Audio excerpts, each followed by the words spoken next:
if you start joining us, folks that have to take pills, what I'm going on, because you never know what the effects of them are and whether they're the side effects outweighs the initial effect. you're going, and then it has a psychological effect on you too, because you start going, what's going on with me?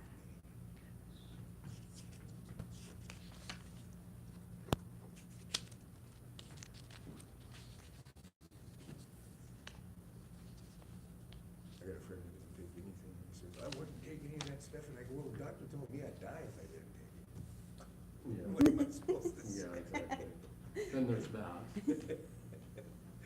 Okay.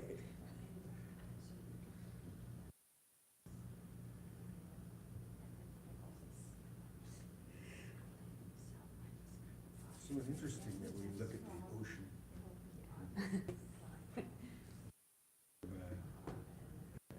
Counting the coast. Stare at it a lot. West side. There's something about the crashing waves, Yes, you know? Yeah, well, Yes, That's it's just like relaxing. politics. I The constant crashing and beating against the shore. was in the Yeah. Coast Guard for 4 years. I don't really. I just like to get back out there. You know, bounce around now. Yeah. I don't even go to carnival. Yeah, I just like the sound. I like to dig the clams. Mm-hmm. Sure. Yeah, we did that. It's fun. I do that. My husband made these like little things out of PVC pipe. Yep. Yep. Clam good. Yeah. Yeah, PVC is a little.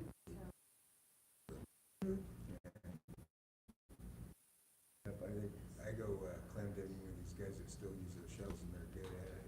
Oh my gosh. I can't even, yeah. And they don't break them. Because he tried that first just to see. Mm. It's an accuracy thing. Yeah. In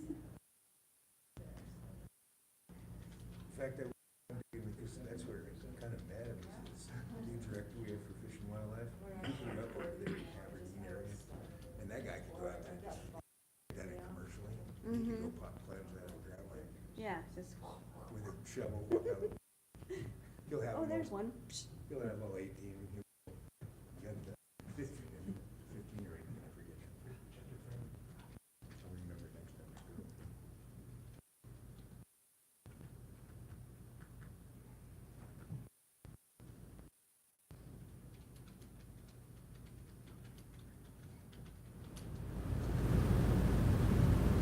Finally got out ice fishing yesterday. The ice was like 18 inches thick and meter like Wow. drive on that ice. Wow. You know when you have to drill it. Mm-hmm.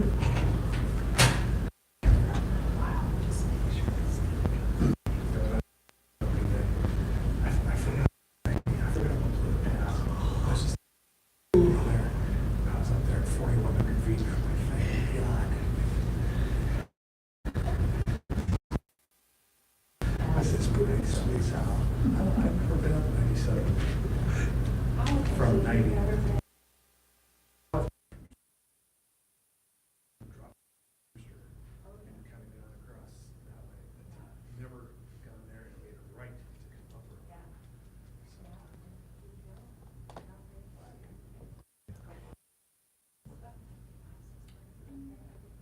We'll give him the 5 minute.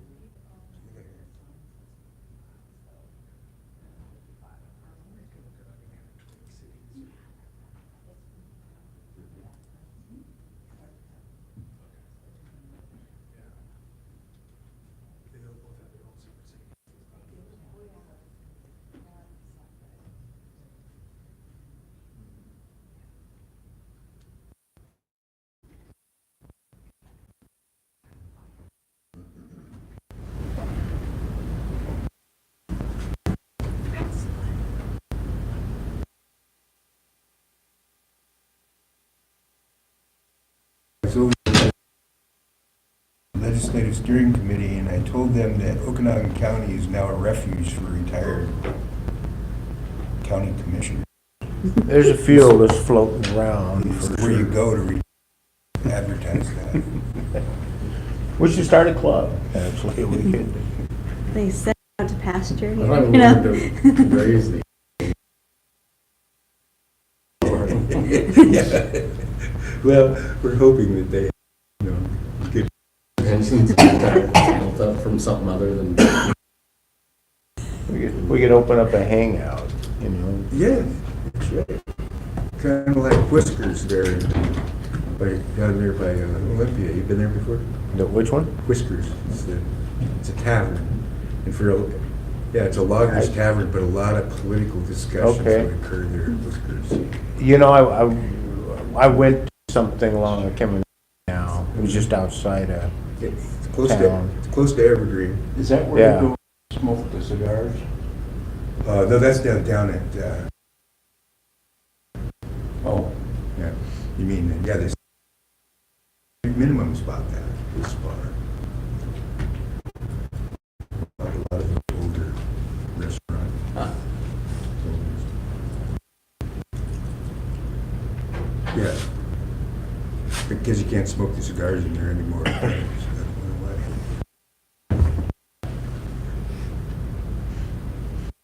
Mr. Houston?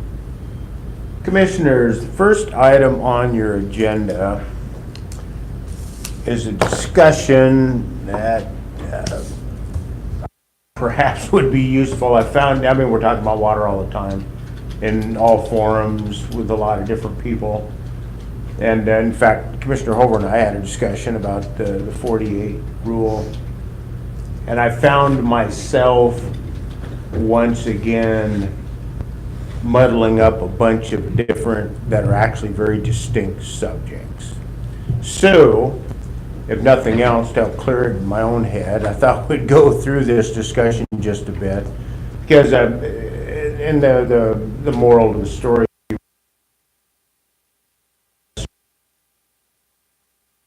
sooner or later, there are some policy level decisions that we ought to make. And I realize we're in the comprehensive plan, and certainly a lot of that discussion takes place there. But we also have applications currently under review. And some of our discussion today, and we're not talking about a specific project, but some of our discussion today hopefully will inform some of the decisions. Oh, I promised I would be more conscientious of your habit being 4 feet. Not that I couldn't hear you, I could hear you. I can speak louder too, if that helps. No, I think you're doing fine if you got it over there close. Okay, very good. So, since we have to start somewhere, let's start with 9044-050. Of course, the premise, and this is the groundwater code, specific part of the groundwater code. It's very clear. After June 6, 1945, you will not withdraw public groundwaters unless you have a permit. Period. Except, and here we have the 4 exceptions to the requirement for permits. Your stock watering, watering of lawn or non-commercial garden not exceeding 1/2 acre in area, single or group domestic uses in the amount not exceeding 5,000 gallons a day, and then your industrial allowance for 5,000 gallons a day. The Kim case, of course, expanding industrial to include the term commercial. Now, this has been interpreted, this has been litigated. Attorney General's opinion 2005-17 reinforces the punctuation, if you will. They're all very distinct. Now, here's where the other day I found myself confusing the subjects, if you will. Now, back not long after I got here. Harry, could I interrupt you for just a second? Sure. Slide.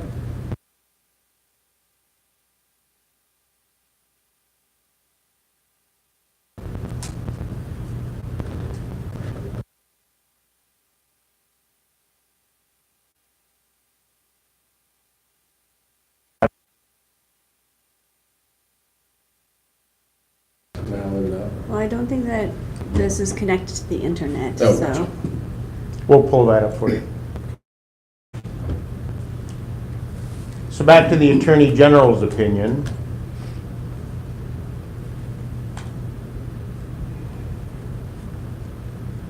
Sorry. That's okay. Just taking notes. You're writing notes. I get that. And again, when we begin to, and this is pursuant to Campbell-Gwynn, the 2002 case that essentially creates, I won't say a definition, but certainly a requirement that a project in its total only gets one of the permit exemptions. Okay, so we started bunching up short plats and anything else that went beyond the categorical exemptions, 711, 800, and under the banner of SEPA, the citation we'll get to in a bit, we began to bunch them up to distribute the water that they were allowed. But now here's where things have become a little muddled again. We were dividing the 5,000 gallons a day, depending upon the number of residential units the project called for. Now, at the time, and that was based upon the work of the permit exempt well work group that arrived at 350 gallons a day, and that was in concert with state health, as withdrawal per day for a single family residence. So doing the math, you got about 14 connections. We were distributing this amongst the project in terms of outdoor irrigation. So we weren't splitting this up to include outdoor irrigation. We were splitting the half-acre allowance for the project. Now that's a little different than some of the discussions we've had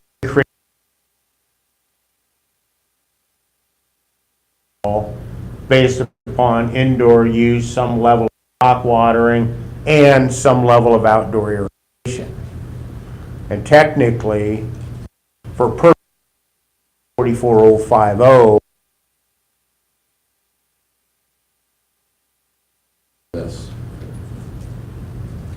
this is strict opinion of the groundwater rule. right? So over here in 49, where there is no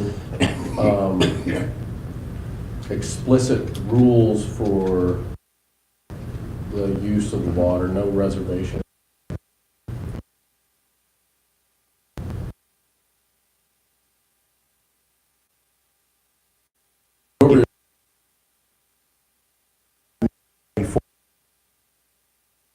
One that amended this down. Right, but it never amended to take out the watering of lawn or non-commercial gardens. Amendment 4050. If I were to apply for a permit exempt well over here, I could take out as much water as I wanted to water my stock. To irrigate up to a half acre of lawn. In the new rule, I could only withdraw a maximum of, is it 3,000 gallons per day with a 5,000 gallon per day average? 3,000 annual average with 5 a day. But now here's where the in 49 we are which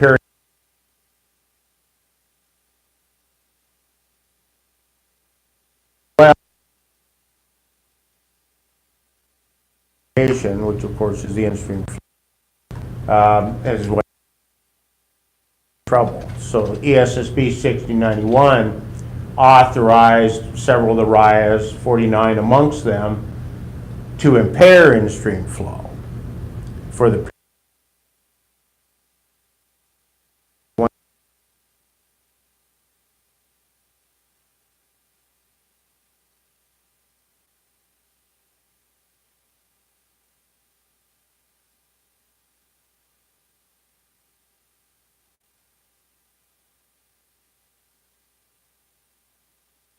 building code citation. 1927. 097. Right. So, it begs the question, we're now with the legislation authorized to repair and stream flow, can we even use permit exempt? So. Or for our half acre of lawn and non-commercial garden? So in your opinion, the court cases that have gone on so far, do you feel that it's that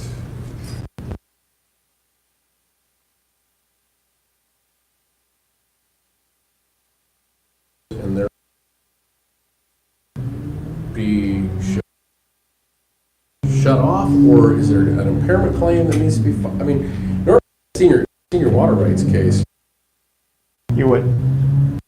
Okay, but this is like preempting, this is skipping over the impairment. To a point, that's a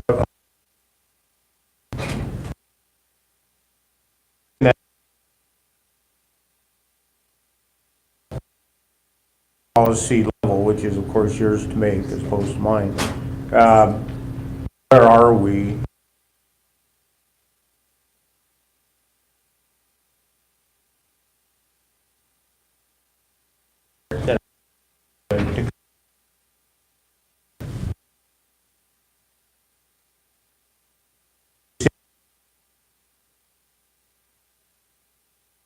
Do a better job of framing. Of course, 9044-050 Campbell, how do you split up what?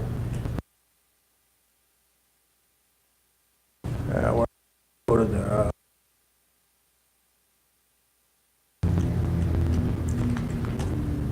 if you're proposing a group system, then of course you get into the definition or the distinction, if you will.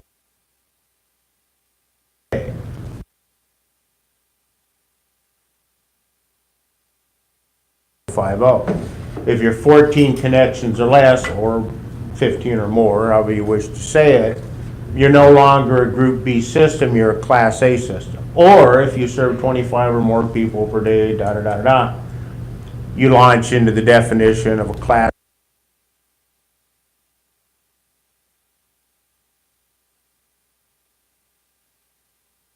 permitting requirements. And a Class A system requires a water right.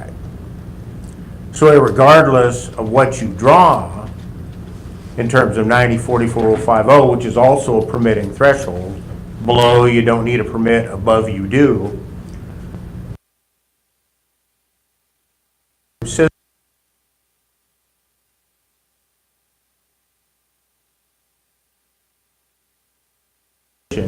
Of a Group B and distinctive step in the question or observation, if you will, you have the whole question of impairment and what water is appropriated for what purposes. Now in 49, we are told by the legislature the rule does not explicitly regulate permit exempt wells. Why don't you pull up the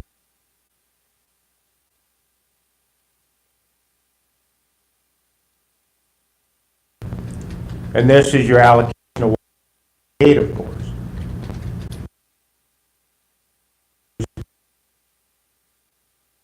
For irrigation is down under remaining waters to be appropriated. Now in the aspect report, irrigation and domestic use and stock watering all together for their now. So they broke them out as individual numbers. Can you get on the internet?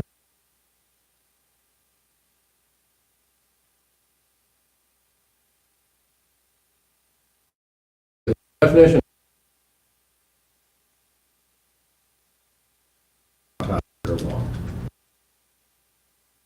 Understand that, but the codes were never amended, and this was the the Attorney General's opinion that eventually gravitated into the Kittitas County emergency rule when the county and DOE, working cooperatively, tried to change the numbers around.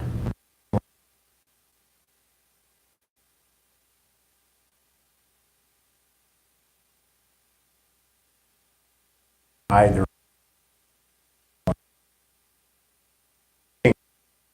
even 10. Where's the definition of single?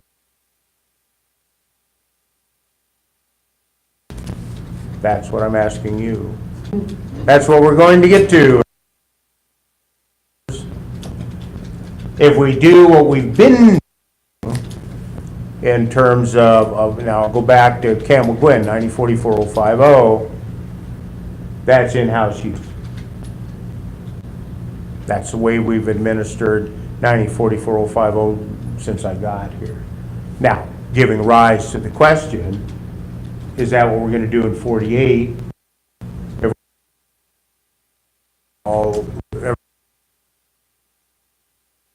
Back to our decision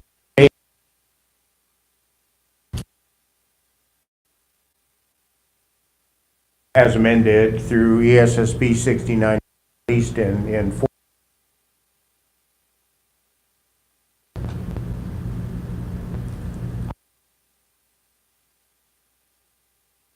Aspects for in 10, I believe.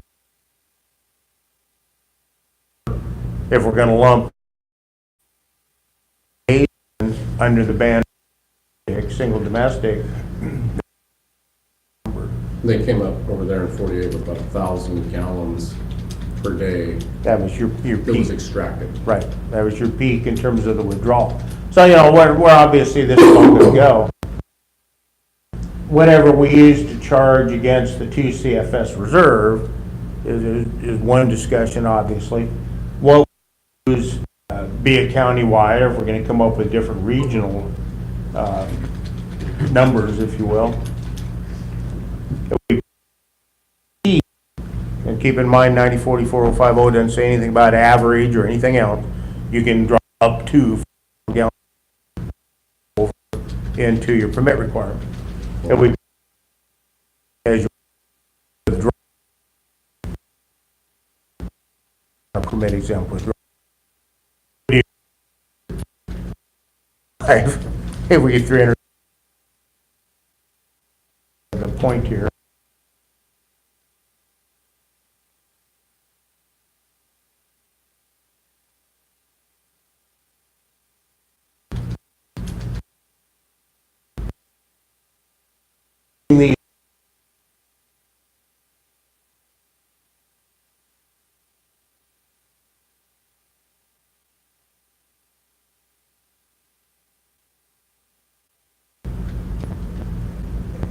Because plat exemption in 197, we've bunched them up and we've made them go through SEPA. Now the vehicle, we've usually used that, although we haven't always. And we've actually had a number of circumstances, the Martini Trust property up on the hill, we started to with the Tonasket homestead. There are some others that we bunched up. And what we've done is use SEPA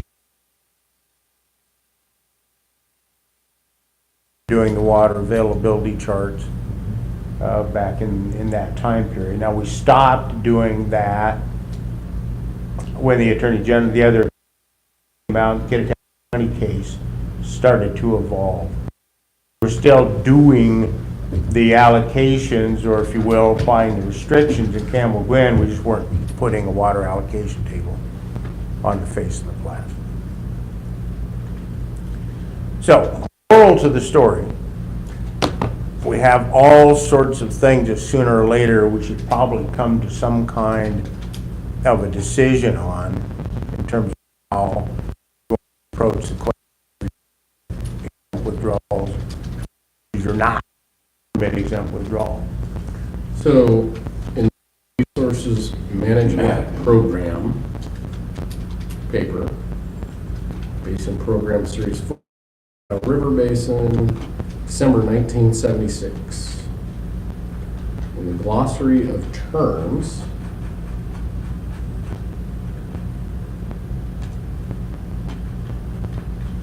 single use, sorry.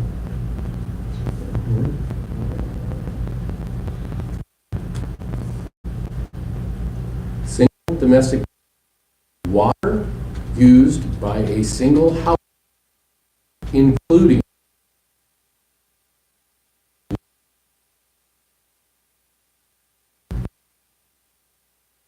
you said that the definition we were using was in-house use? Or that's kind of what, Well, that's what we were applying. that's yeah. what we were implying, but that's not, we were just implying that because that's what we wanted to do. Came out of the exempt well work group, and that's just what we went with. It hasn't been codified, nor has that been codified in the RCW.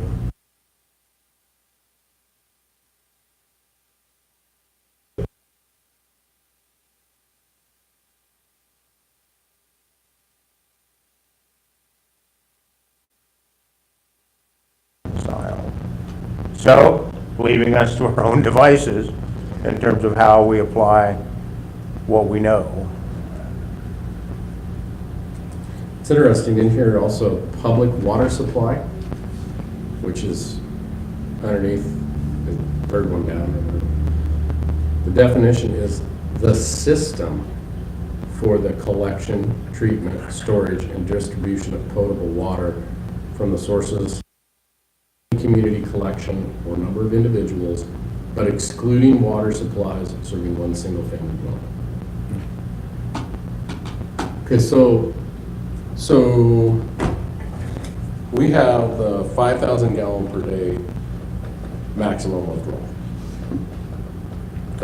That is what we are, or over here, Over here, it's 5,000 maximum per day with a 3,000 average annual average mean is the. so basically we're, in both places, we're looking at 5,000 gallons per day maximum withdrawal. Correct. For well, or any system of wells that would be seen to be a group project. Physically or functionally related. Right. Obviously, if it's a 6 short plat applications, we've considered that physically and functionally related. How many holes they drill, 40 in past, hasn't been part of the discussion per se, other than getting into the question of whether you're a Group B or Class A system. Measure the withdrawal. The maximum is tied to the withdrawal, not per well. 10 wells or 2, you still only get 5,000 gallons a day. Now, up in 48, 1 hole per parcel under the banner of the system. But as you put that, necessarily application of the rule. Well, there's two different. You're talking about the water being used, being single. Right. We're looking at the groundwater rule of 1945 and saying, okay, you can't create a giant subdivision and everybody gets 5,000 gallons per day. Right. Those are two different, totally different things, Okay. in my opinion.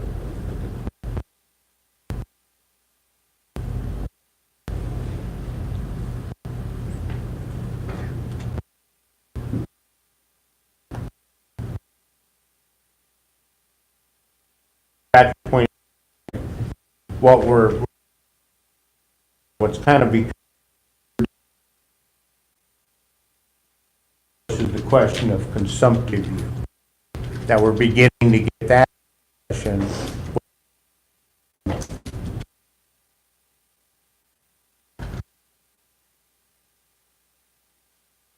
And they're beginning to talk about the fact we're going to use water in this way. The idea being that they're not using their 5,000 gallons a day. And that may, but as I read it, it doesn't matter. If you're withdrawing 5,000 gallons, 904450, if you're pulling 5,000 gallons a day or more than, let's say, you need a permit. It doesn't matter if you're putting it all back in the ground for purposes of 904450. It's simply a permit threshold. If you pull 1,000, the question is, I'm sorry? Which means you're applying for a water right. Correct. Correct.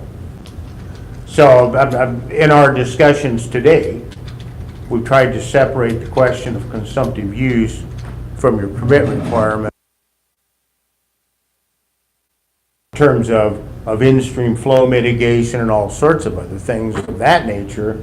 The consumptive use comes to the forefront, because that's something that we can measure and determine whether or not, in fact, you are impairing in-stream flow or a senior water right or anything else. That impairment, obviously in the closed basin, now it'll be an interesting question there. The water is closed to further appropriation. So if you're pulling it out, but putting it back, is that appropriation of water that's been mitigated? Water, or how are we going to deal with that question? I assume that'll be part of the discussion that we've started.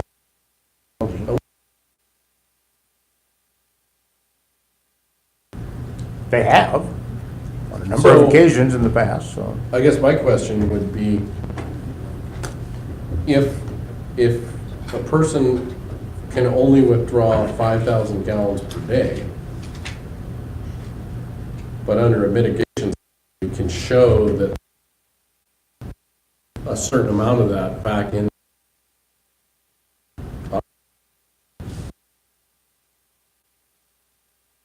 Is it the difference of the two, or is it just what came out of the well? well, that's part of the discussion. And I know I did long ago in another life, some made that argument that they were going to pull whatever out of the ground, but they wanted to put together, and in that particular case, it was a gray water reclamation system. Their theory was, okay, the gray water, we're going to put, after we treated it, the project never really moved forward. We never really got to the point of drilling in on that decision. So we didn't come up with an answer, but it was kind of an interesting discussion. And this was not long following Campbell-Gwynn's decision. I don't know if anyone, we looked through the Attorney General's opinions a bit, and I didn't find they had actually coupled the subject of mitigation, a recharge, or anything else with the permit exception in 904450. That may be out there and I just haven't found it yet. Well, that's because that's a huge difference in what we do.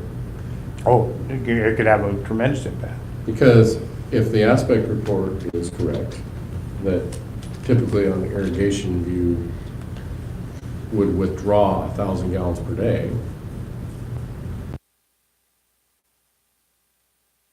that True. No, that's right. that's a group domestic use, I should say. Right. I think the only way we're going to figure some of this stuff out too is with meters. I think you're right. Yeah. I mean, I don't think, the more we split hairs, we are.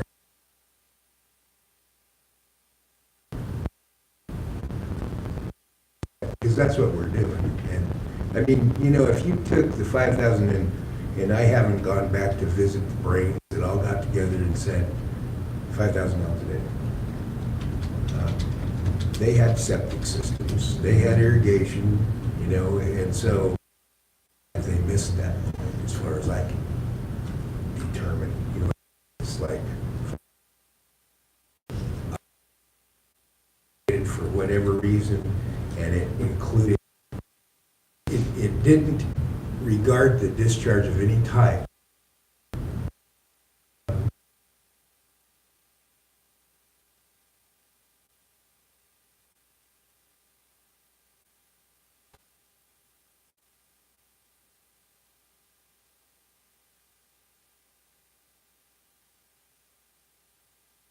Regardless, they used that number, and we also had this argument with cities and towns and their wastewater treatment system, putting the water back in the river. And when we got a water right, we said, well, look, we're putting water back in the river. And they go, yeah, but that's not good or not. For so many years that I think that to have the argument emerge should bring us, if it brings us down to a lower water,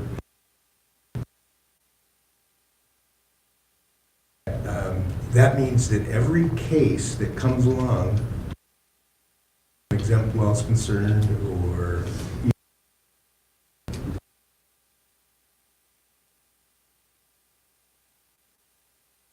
kind of recharge again, conversation many times. The consumptive use, the definition of, if you take water and you alter its character, it's consumptive. Is that correct?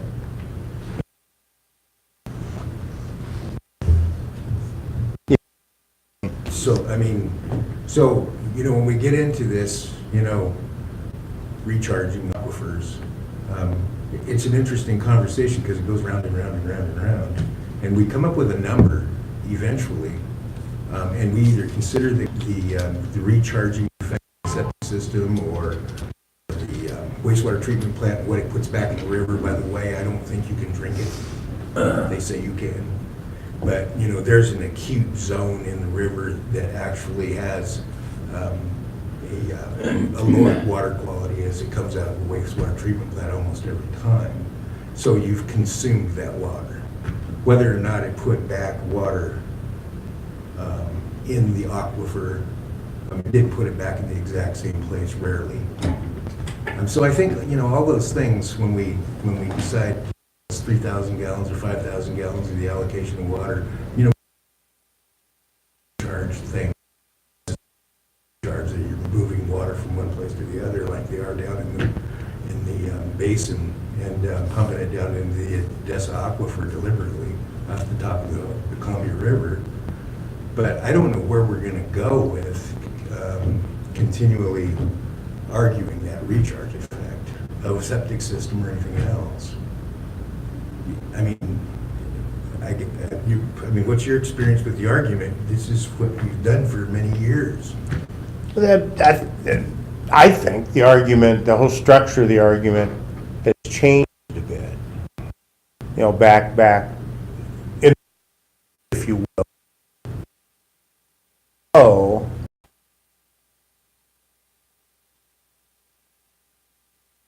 we're in-stream flowing. Even one side would argue it's way too much. The agencies would argue, well, it was set hydrologically and not biologically, therefore it's not enough to accomplish the goals of the fisheries and all of these things.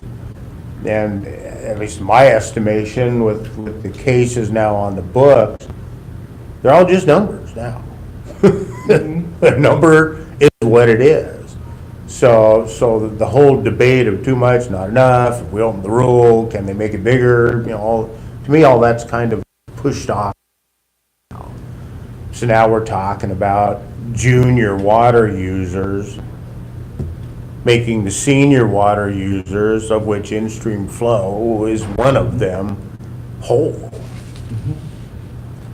And you can argue for industrial use as an example. It's an interruptible water use. Simple enough. You go below in-stream flow, you just shut it all down and go on about your business. They won't let you do that, or at least at this point in time, for house, for domestic use. Right. So it's not a simple matter of just saying, oh, okay, in flow, you don't have any water, That's just not a tool in our box. Right. So now we're trying to figure out how to mitigate that. Now, that's where the discussion of consumptive use, non-consumptive use, and whatnot comes to the forefront.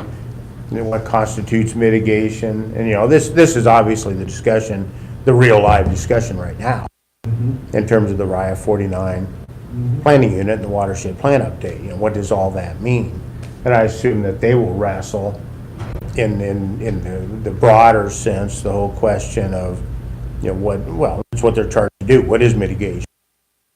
What constitutes mitigation and ecological that's required by the legislation and all of those discussions. So all of these things will eventually come to some kind of decision-making tree, if for no other reason, because I think the structure of the debate has changed. It's a different debate now than it was when I was on the Board of County Commissioners back in 1999, 2003. However, we're also conducting the business of the people, if you will, on a day-to-day basis. So we're having to kind of work our way through some decisions ahead of the processes that have been created to reach those decisions. So I just thought I'd introduce the discussion on, wanted to, make sure in my head that it was all in terms of the statutes. Now, Commissioner Hover's point, that hasn't always necessarily been the case. 173-548 actually speaks to a different approach, even back in 6. So, Did you came up, you threw a number out there for domestic use at 200. And it looked at, I suggested this a time back, Orville's water plant. And the reason I always bring that up is because Orville's got a big service area, and so there's a variety of different land uses that are being served in it. And some of them have irrigation, and you know which ones they are, and some don't. So some are relying solely on the city system, metered systems for domestic use. And that number, 200 to 210, actually it came out as the target for water conservation, because that's what the settlement with municipal law was, that the municipalities had to conserve it. So they looked at their uses during peak flow, peak use, and then low use, and then ended up looking at a target. And 210 was around, I think it was 210 actually. That's what kind of got my attention. But it's worth looking at it because they did break out average uses based on metered uses outside the city. So it's not just town. And then some of those parcels have irrigation. So they're solely using irrigation for the outside irrigation part. Well, so when they broke out, they have parcels where people want meter. Which one? And so they're broken out in that plan. There's those users that don't have irrigation and obviously have a lot lower use on the domestic system. And then so they ended up with average uses both with and without irrigation. And they had an in-city, average, and then, out of town average, or out in the county average. And then, Based on real numbers that they got off their meters. So that's, a good one to use just to kind of gauge where all these other numbers come from. First that they got for indoor use with the meters on Twist, Right. along with, I think, averages from Kansas in Washington City or something like that. I can't remember. I don't recall. So that's why I say look at that plan, because I've looked at, I've worked on other water plans with engineers and, quite a variety of uses that are metered on both sides of the lake. This is interesting, just as I was reading Appendix A of the watershed plan, the water basin plan, the 76 basin plan. This was under the Methow River Basin Citizen Advisory Committee Policy Statement. And it goes down and it talks about water rights. Methow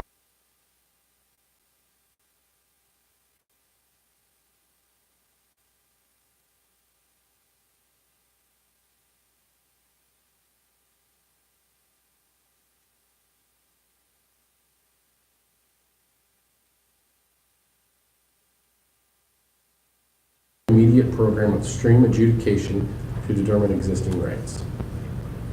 We recognize the availability of water in these small streams, as well as existing storage lakes, is almost non-existent. We therefore recommend that future appropriations be withheld by the State Department of Ecology in all streams that are fully appropriated, and that future use be allocated to water available. Methow River below. Sounds like they took their policy statement to heart on that one. Or so, or so.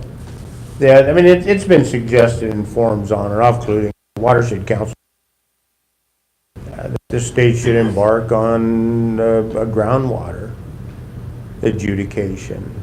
And of course, Vela, which was surface water, and the Yakima Basin was filed in '77 and finished it, I'm told, for 40 years.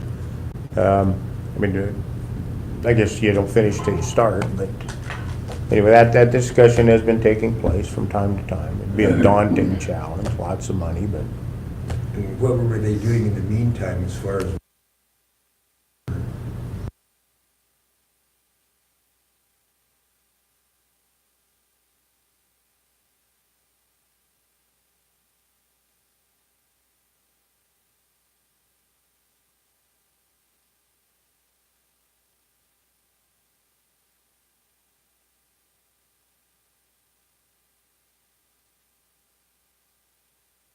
the environmental impact statement, one of the significant issues we identified was groundwater quantity and quality.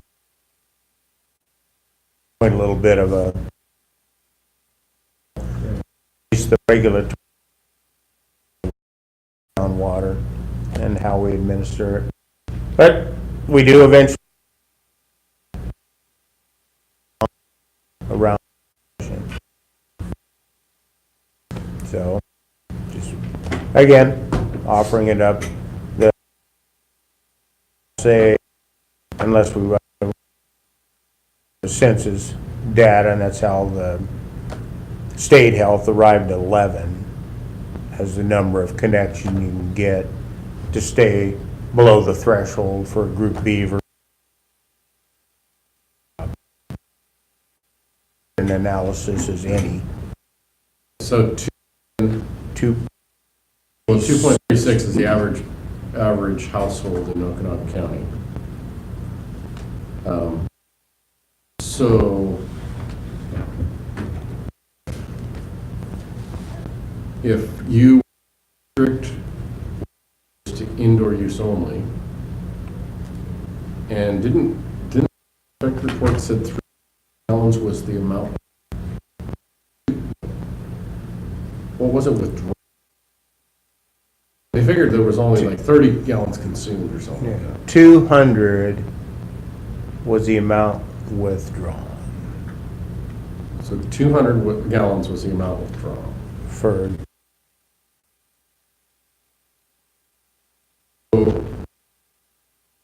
How per day that you would be. if you restrict?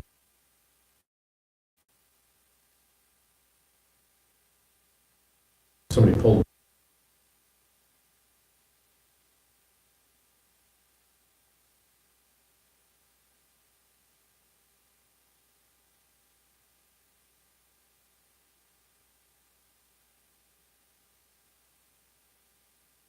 Your average was 710. Consumptive. No, there was. Perry, we just looked it up. I know we just looked it up, and I don't. I'm remembering it correctly, but It was 1,000, remember, it was 1,000 gallons withdrawn?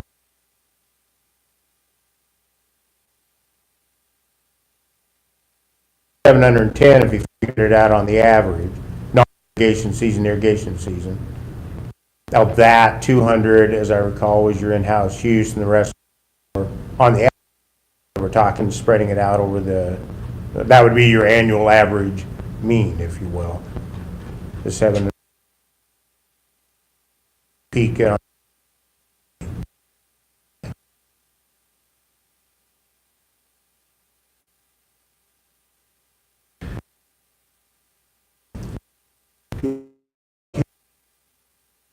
And you've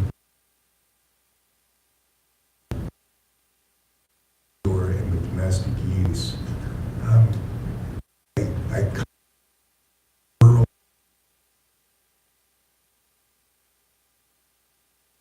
water only.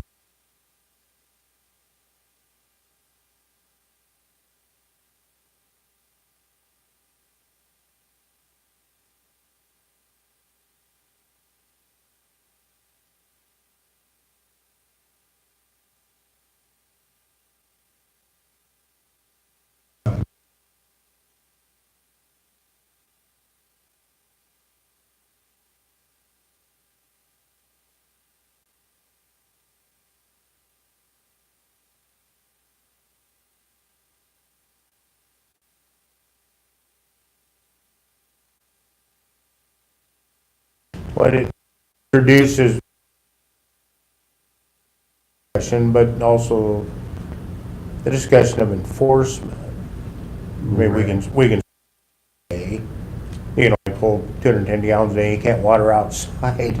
That's a lot of people out there A that lot of you're. people that might say, well, I'm watering outside because I don't want my house burned down. That, so, you know, back to the people where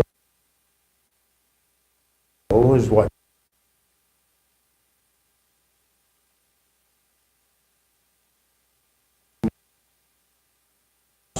applications. Plus water outside the house. What does that mean exactly? Adequate Right. provisions? Do you pick your number? Out of the year. That's true. It's when it starts to dry up out there. I'm on a group B. and Yeah. We irrigate from, you know, April. I mean, you probably wouldn't think about it if you didn't.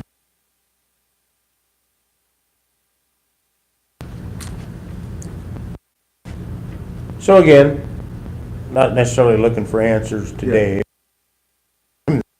Because we do eventually have to arrive at the numbers. I can, continue to make that relationship between development and what that development looks like and water use. So it makes you really hone saying that a subdivision is going to have adequate water. If it's down to you saying that there's going to be adequate water. Which in the case of the short plats is Yes. me. Yeah. And so, again, I look at it, that Orville plan, I think comparing the two, I think it's very valuable. You might find it looks the same, it looks pretty close to the same, but I don't know, I would like to focus on if it's rural development. We're talking about water inside and outside. I mean, I just think it should. Well, that's probably the reality. Because when you get down into, more, our towns are rural towns, but, when you start stacking up density, you find yourself with water systems with hydrants sticking out of the ground. And that's emergency water. But it's not such a important thing to have that development all stacked up on top of it. So with outside water, I mean, you can either have it or you don't have to have it. I like like you look up at the Orville area, you look outside the city, and there's some of those that are on metered water that have some pretty big lawns. Those that are on irrigation, and they got some really huge lawns. I mean, big. So something to think about when we talk about the relationship between water and development, because that's what we're all, trying to satisfy is water for development. So that's when we get down to that splitting hair and recharging the aquifer and things like that. I want to make sure that we keep track of, what the rationale or end result is of our water usage determinations, and that's what are we creating these water usage for. Get back to the second one again. I mean, we tend, and because of the circumstances of our existence, we tend to focus on our houses, for single-use domestic. However, while we don't have many, or didn't have many, for industrial commercial purposes, that is changing. Not all, but many of the marijuana grows are on this one.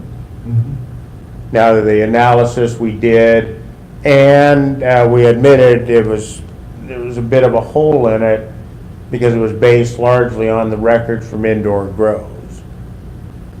But guidance for indoor grows said that about a 40,000 square foot canopy is all you could get.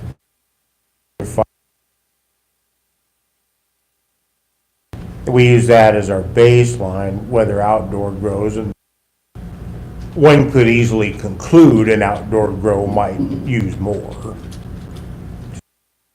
Evaporation and the nature of the beast. So far, we haven't required, back to the metering, we haven't required any of the marijuana grows to meter. Why, it's not been addressed either, whether that, Pardon? it still has not been clarified whether they're legal or illegal. Well, you had a whole nother discussion, but I mean, in terms of water use, we're doing a, if you're on permit exempt well, you only allowed a tier 3 or best a tier 3 and a 1. Have you spent any time, or we spent any time, I know I haven't, but finding a variety of uses and categorizing them in our industrial and commercial uses and what the potential use that they will need with that use is? Because again, this is simpler when you're looking at a water system that's made by meters, wells, you got meters all through the system, and you're allocating water on a deliberate basis for various uses.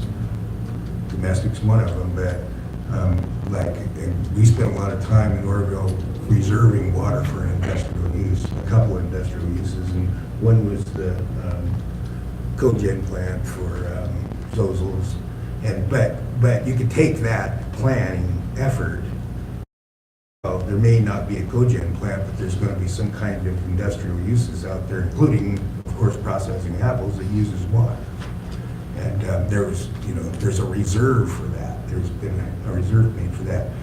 It's different than what I see in the Methow Valley. I don't see any for industrial or there in the cities and towns don't have water rights to serve. And so in our discussion as a county, it seemed to me that that discussion is part of those communities because we need the industrial and commercial uses as well. Plan over there, so like how much emphasis is there on a reserve or the consideration for commercial and industrial use? You can't do anything without changing the law.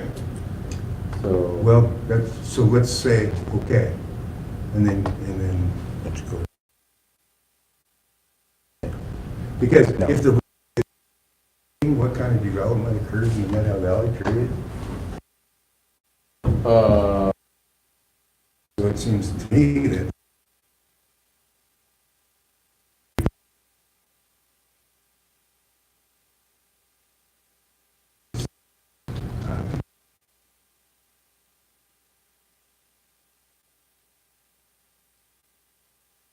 then it's not a very holistic looking,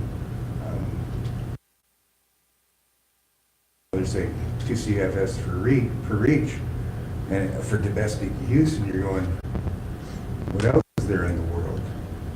But the problem is that it skips over the actual verbiage in the original plan that I was reading from. Yeah.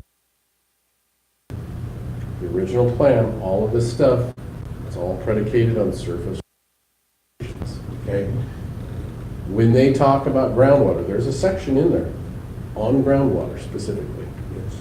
And it says that the towns of Twisp and Winthrop have enough groundwater for years to come. Because there was not the link between groundwater and surface water. So towns have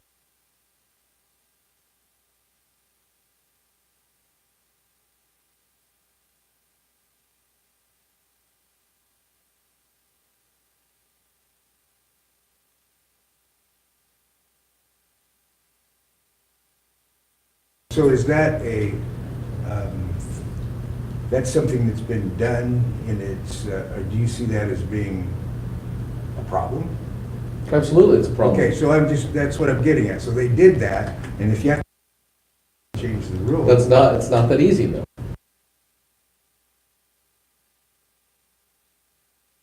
What is the proposal? You know, what do you want? What do you want in the Methow Valley for the water? But I have a good idea. Okay. Why don't I, well, I missed this last watershed council meeting. We could even advertise it if you want to come also. Oh, no.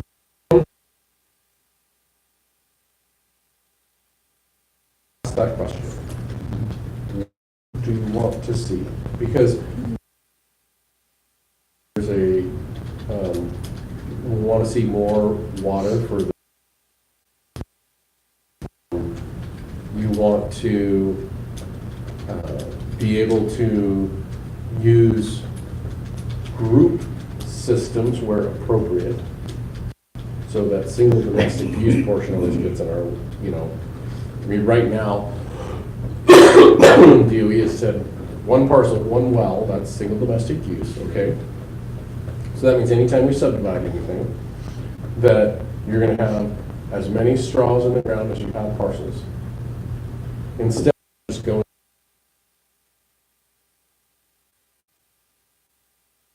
Okay. Now, and I talked to Perry about this, it's interesting because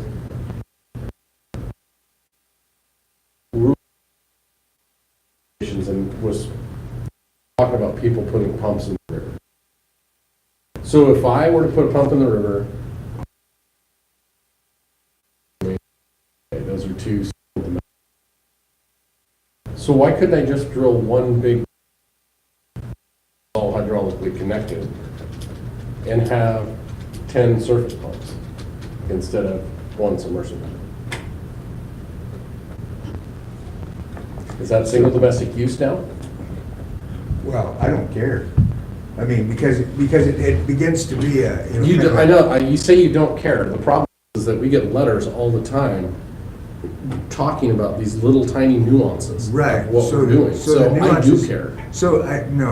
I mean, I don't really care about the argument of those details until I understand exactly where we're going with it. So if we have a projected population that's going to grow, and it's going to grow in a particular way, then I'm able to see the need. Why don't we do this? Okay. Why don't we have a definition?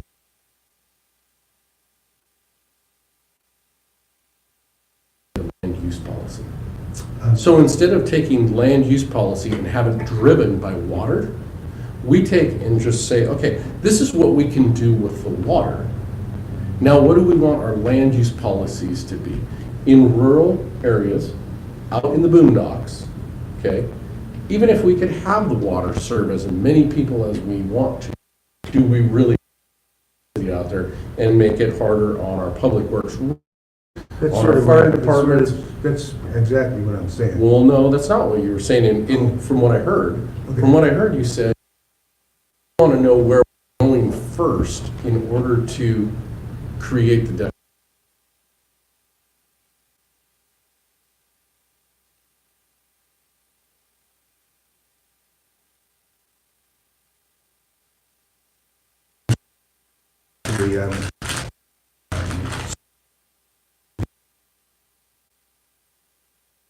The, what each and every definition means, how we might interpret it. And so I don't find this, and I guess that's what I'm saying, and you can tell me that's not what I'm saying, that's fine. But and I think that's a good idea. I think it's very good so that we're not jumping back and forth and saying, well, what do you mean by that? And then really, what are we trying to achieve? And that's what I always go to, is what are we trying to achieve? So we go to land use policies, and I'm going, what do we achieve with what we're arguing about? And that's, I think, important. But our land use policies have to be driven by multiple facets. They are. So if I have, if I say the city expansion areas around Malott or Okanogan, or let's go over there to Winthrop, the city expansion areas of Winthrop and Twisp, and I want to say, you know what, it's good flat ground, it's very close to the transportation corridor, it's very close to power, it's easy for firefighting, it's not in the WUI, I mean, depending on whose definition of what the WUI is. So we want to create a higher density there. Okay? That's great. But right now with this, the way it is, we can't do that. Okay, so then if we go out and say, Did you say you wanted to create a higher density of the woods? no. Well, No, I said that being around in the city expansion areas, that you're not in the WUIs usually. So then if we go out to, let's say that we want to be able to use some innovative tools for allowing people to subdivide, but on a net density type policy. So we say that, okay, minimums, all right, and I got 20 acres, so I can have, or let's say I got, whatever, 20 acres, I got 4 lots, 4 or 5 acre lots that I can create. But I have a plan that I want to put in a single well to serve these four residences, and I have, maybe I even plan on going to a group septic system. Then I can get my lots down to 1 acre sizes, or maybe even less than 1 acre sizes. But I have all the open space that I can use beyond that. We can't use that tool in the map because of the definitions, because of the lack of the information from the origin to now where we are today. And if we try to open up the rule, you're going to have lots of competing interests trying to say, you know what, we don't want, we don't think that this reservation was, or we think it's too much, or we don't want this to happen. I mean, that's going to be what happens. So it's going to it is going to be the tool that's used to curtail development instead of it being good land use policy that creates good land use.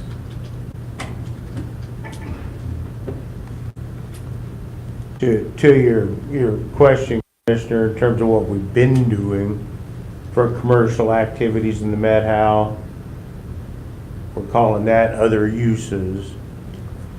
You'll recall we had the discussion in front of the hearing examiner over whether that is for us to determine, or if DOE has to specifically appropriate, or if you will approve that water. DOE respectfully declined. We arrived at the interpretation that the water, the limit, is already appropriated. So we're, if you will, issuing approvals against that. We haven't had very many, and they were relatively de minimis water users. I've had a few, and we have argued that it's interruptible. So we've required an alternate water supply for those commercial activities during times of low on-stream flow. Would you go to 031C? So that says the public water supply, irrigation, and other uses, remaining waters up to the appropriation limit set forth in 173-548-030.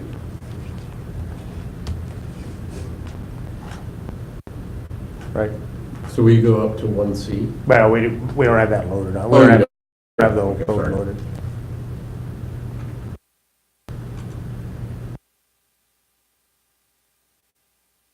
Say we're probably getting late in our time. Dan, observations that you would offer Not up? at this time, Yeah, we're and just a reminder, we generally get caught up in all the planning decisions and whatnot, but in the final analysis, the 1927-097, is that what we decided it was? The building permit code, in terms of actual potable water supply for that residential structure, the decision lies with Dan.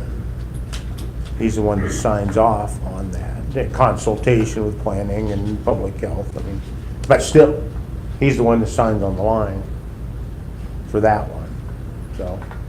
And he feels real comfortable with that. Oh, yeah, absolutely. Again, Commissioner, I wanted to kind of throw the pieces of the puzzle back on the table, sort through them a little bit. We'll have more discussions on this, obviously. We do need to come up with some numbers sooner or later, how we're going to codify that. We've had some discussion in the past whether we're going to create our own local water code, which obviously would be a place to land our definitions, our allowances in terms of what everything uses based upon our analysis, that sort of thing. So do So you the, think, sorry, I was going to say the Watershed Council has a grant that for some metering. Yes.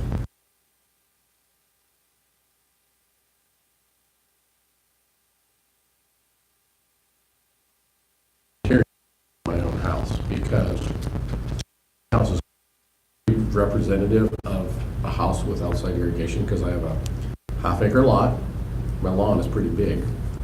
I can separate out my irrigation from my indoor use.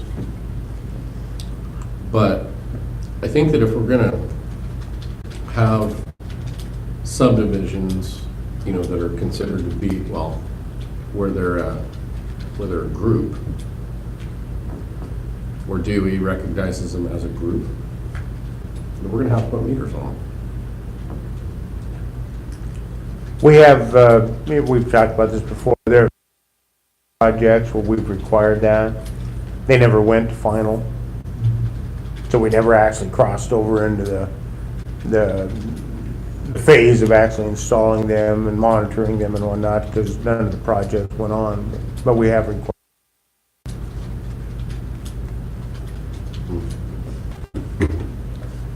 Any parting observations, commissioners? I say this was kind of the first of many discussions to come. We have talked in past about creating our water code, be it a new section to Title 20 or however we approach it. I still think that'd probably be a pretty good idea. Now, whether we write the code and then try to push the numbers into it, or whether we find our numbers and then write the code around them, I suppose is up for discussion. Certainly a place to land our definitions would be a likely spot. So I'll continue to work that a little bit as time allows. We'll So do you think it would be helpful to actually create a map of a process that we define in terms of where we're going with our water code, our water use, including determinations that have to be, common definitions sounds like a really good thing to have, and then you settle on those definitions. We know then we don't have to spend any time talking about what do you mean by that, but we will, but still, I mean, simplify things. But then a map of really, it's a decision tree, but it's a map of where we're going with it.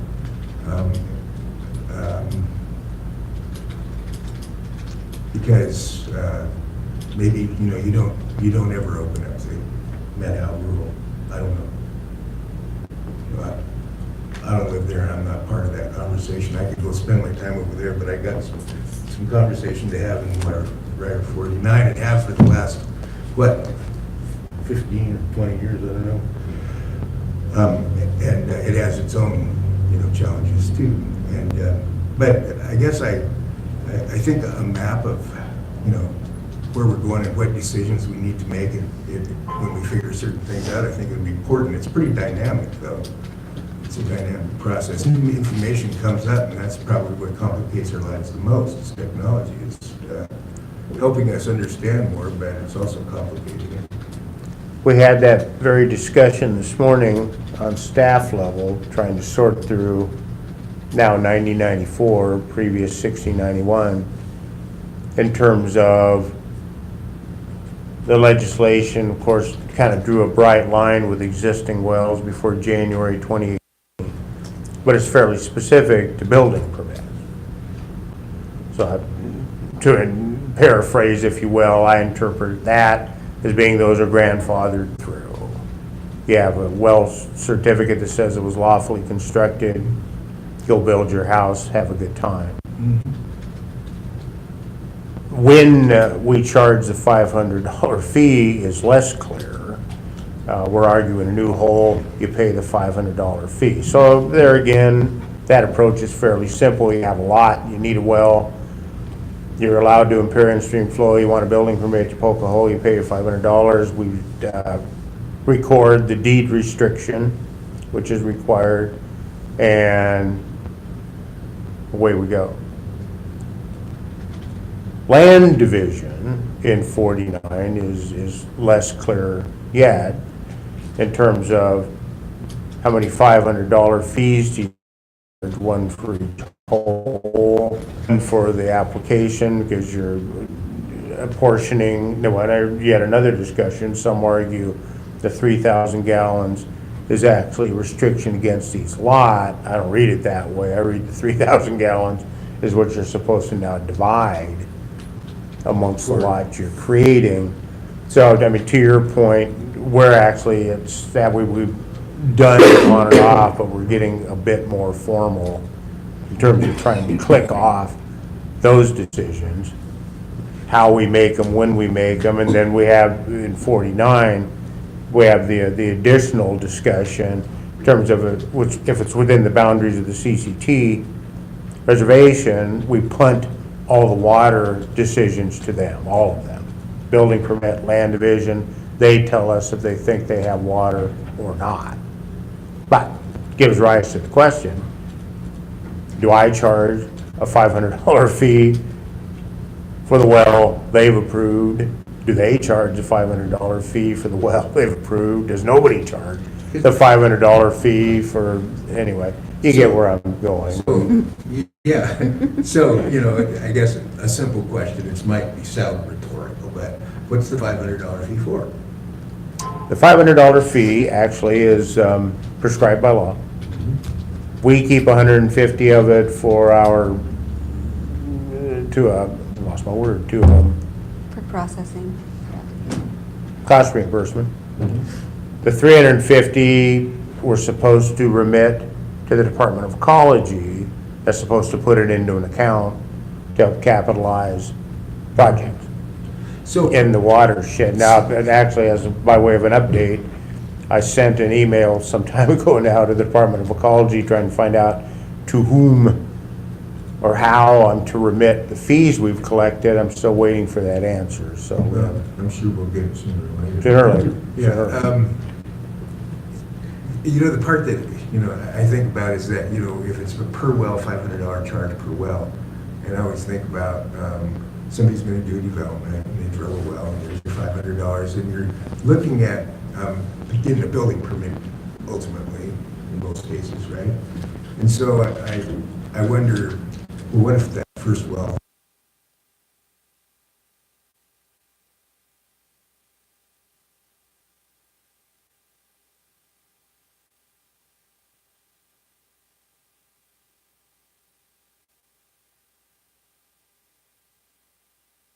land, it's in the same general vicinity,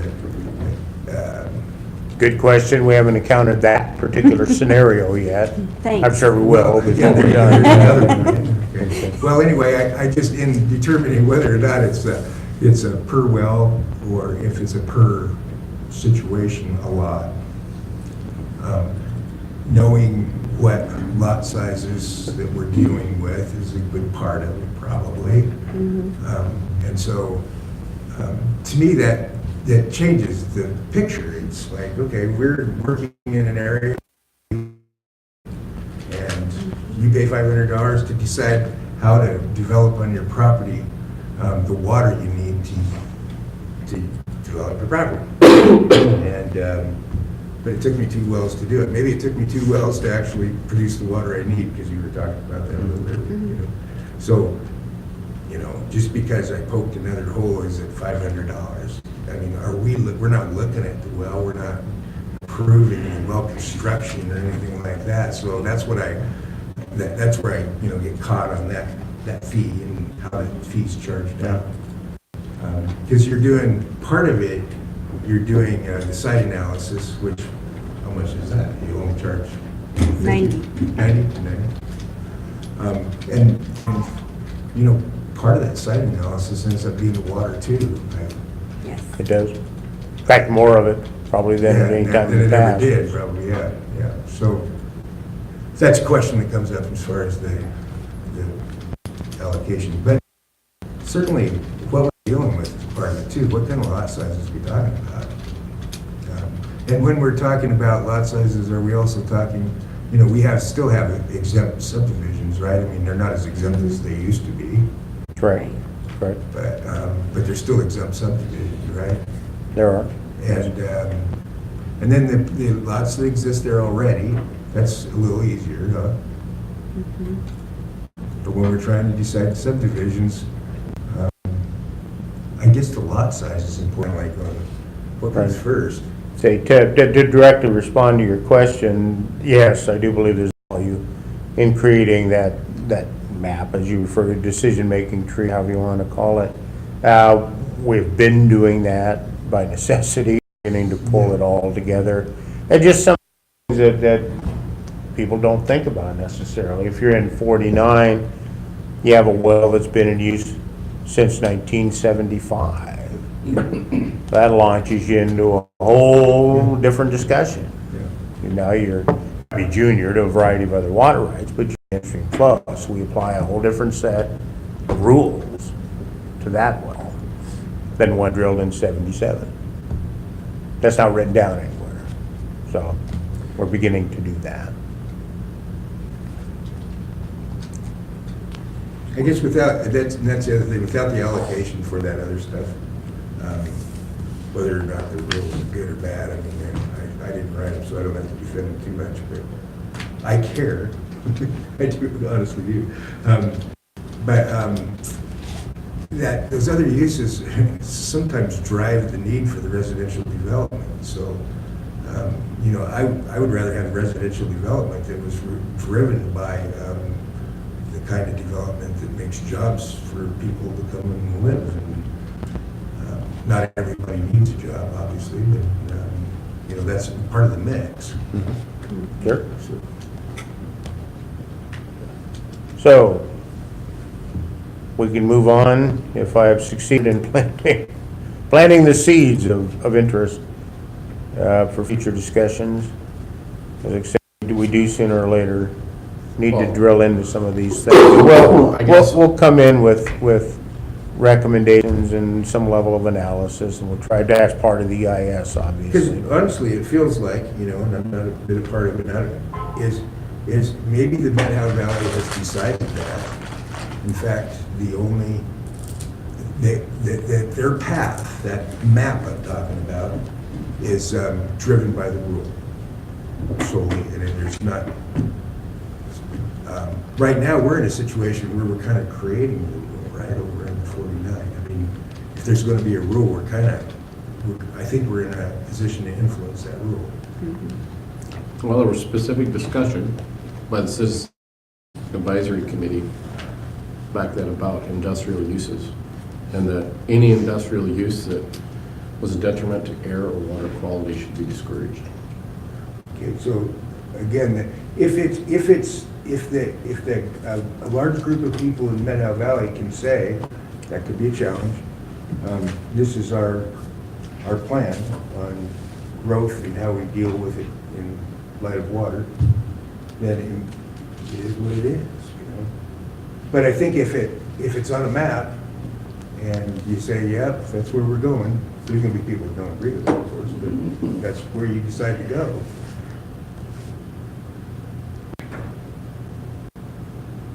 And that's what, you know, I would like to see us develop here. It's like, okay, where are we going with this? You know, the loudest voice, each meeting might not be the best way to go. Might be try to logically work our way through this with rationale based on those policies that tell us where we're going. That's True. Commissioners, next on your agenda, WRIA 49, they have their next meeting this Thursday. I sent the draft of the facilitator contract to Mr. Nelson at the Conservation District. I have not received his feedback yet, nor have I received the breakout for the budget. So as soon as I get that, we can go on to the next tier of our review and arguably approval. I didn't finish, we have some more appointment letters to do. I'll get those done and send them over to you for signature. I prepared an agenda bill and a resolution regarding our funding agreement, which we have prepared. I sent that over a while back. The $300,000 through February 2021. The Eagle system is set up in such a manner that the signature on the funding agreement is the same as the authorized signature for the project manager, who is me. So the resolution explains that, because that's a bit of a departure from what we usually do, and what I generally recommend is that the commissioners sign these contracts, and this, it'd be something of a chore to change it. So the resolution simply explains why we're doing it a bit differently this time. So with your indulgence, adoption of the resolution at your convenience, I'll go ahead and sign the funding agreements and send them in.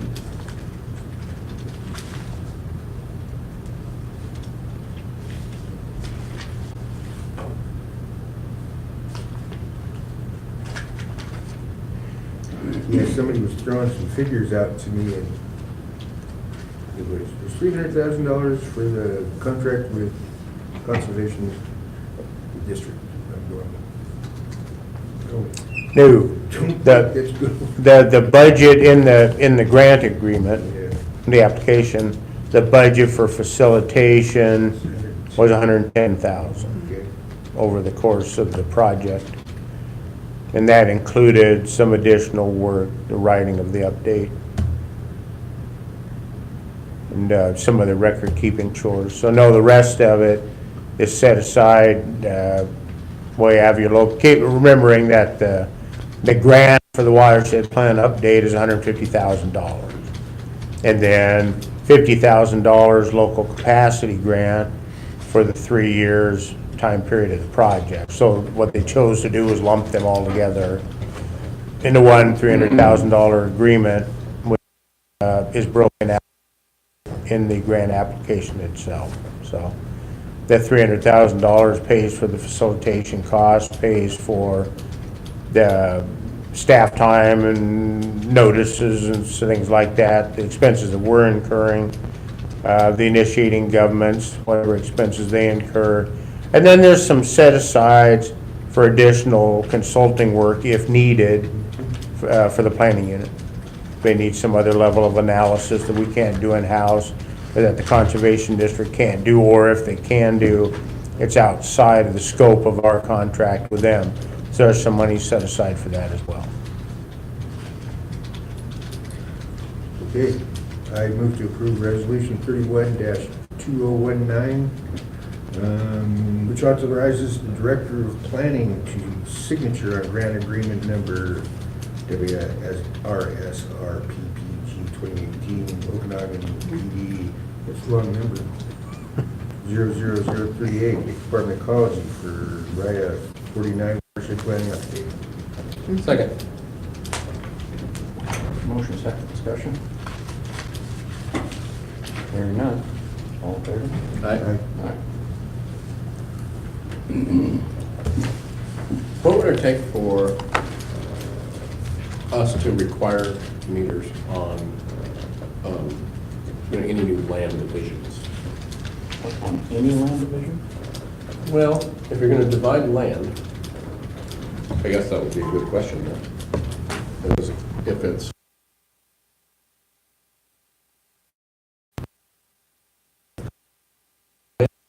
Is that a platinum? states that you're gonna have use water from. Well, I mean, what is there with an exempt seg, 20-acre splits, requirement to tell say where the water comes from, right? The way we've been doing it, let me say the way we were doing it before, when we were requiring it, we didn't, but that said nothing. So, the exempt, now your exempt segregation is 4 lots or less, 20 acres or more.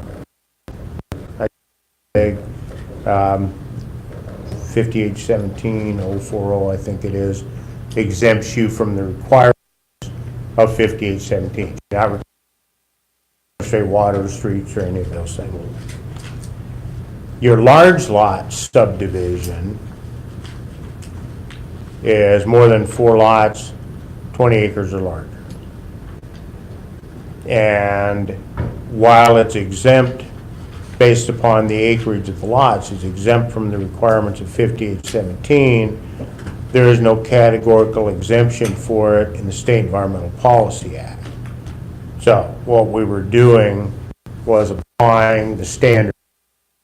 Our short plat break is 4 lots or less. So exempt segs, we were arguing were categorically exempt.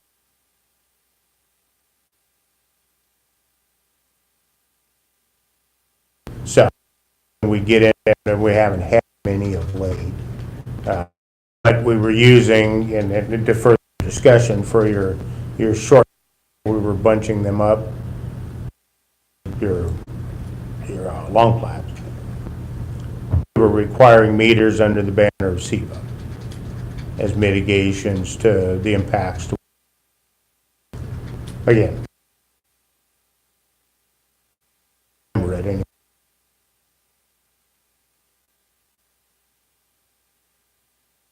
That I have. Go ahead. Who's gonna be the water police? How much is it gonna cost? I don't necessarily think there should be water police. That's what basically what it is. You'd have to have somebody who's gonna be the health No. department go check on this? No. But as a, Or are you gonna, as a homeowner, you're gonna require them to report their usage or read their own meter? not gonna require them to report their usage. Me is a tool so they know what they're using. That's supposed to be more specific in my observation. When we were requiring, in the projects we required meters, they were using group systems. So the meter was going to be at the point of withdrawal and each connection. Will you go back to that in 1945? In 1945, 4405. they said that they can go in.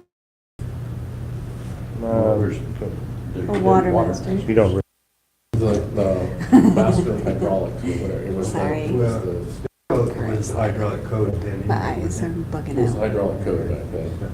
So, hydraulic supervisor was the Hydraulic phrase, wasn't it? supervisor, Something like that. provided further that at the option of the party making withdrawals of the groundwaters of the state, not exceeding 5,000 gallons per day,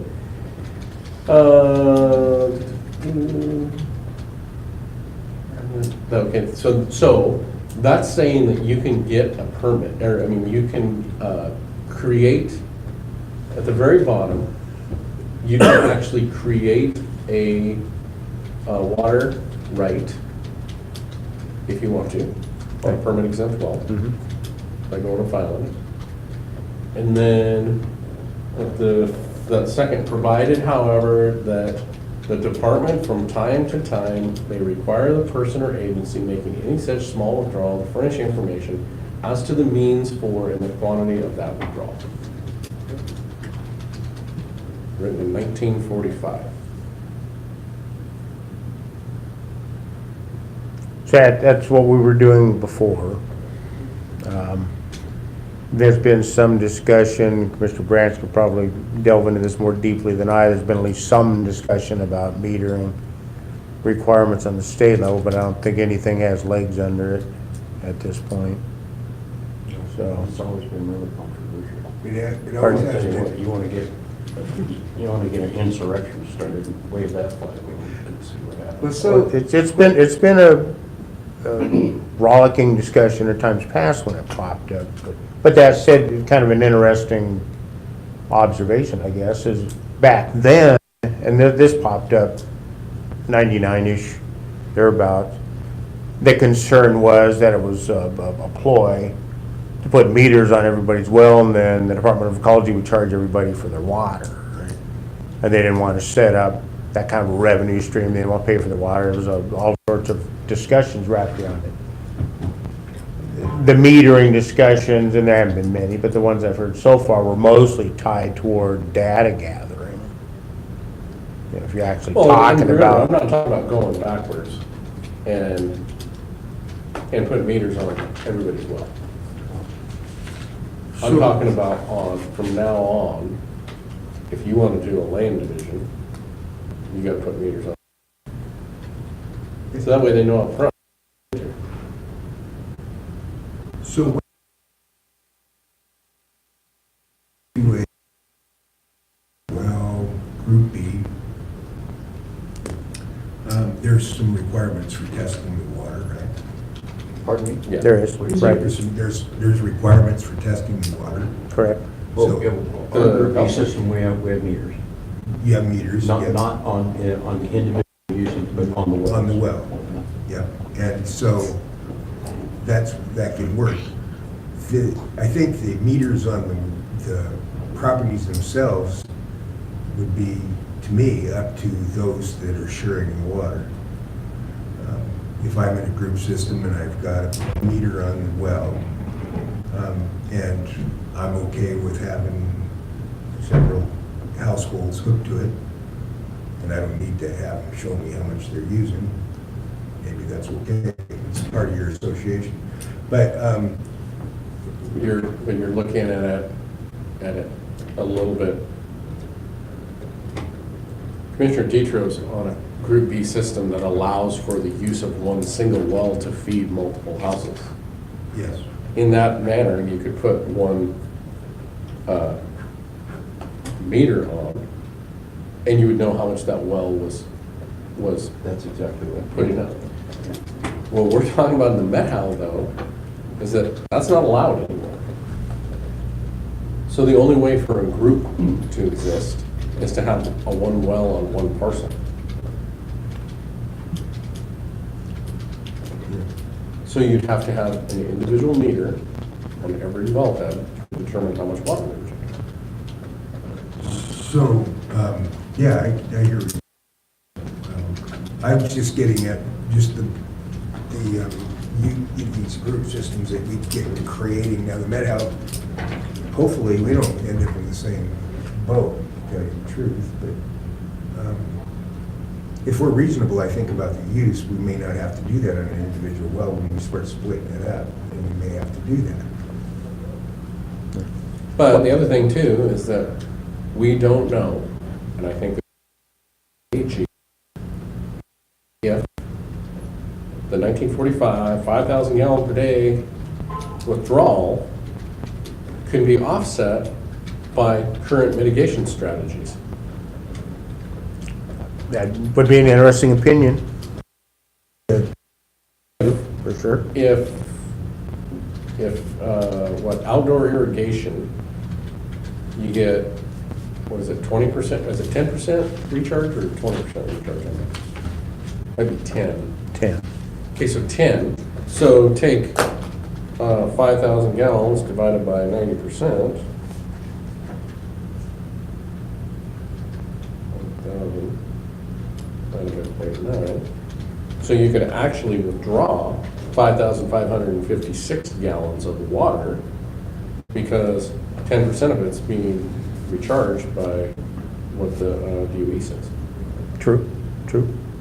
One of Strictly the, for outdoor use. say, one of the research projects I've embarked on, commissioners, and I know there's the provision in statute to do water management areas. You have actually some tools already on the book. What I don't know yet is if that could morph into what I would more call a water utility.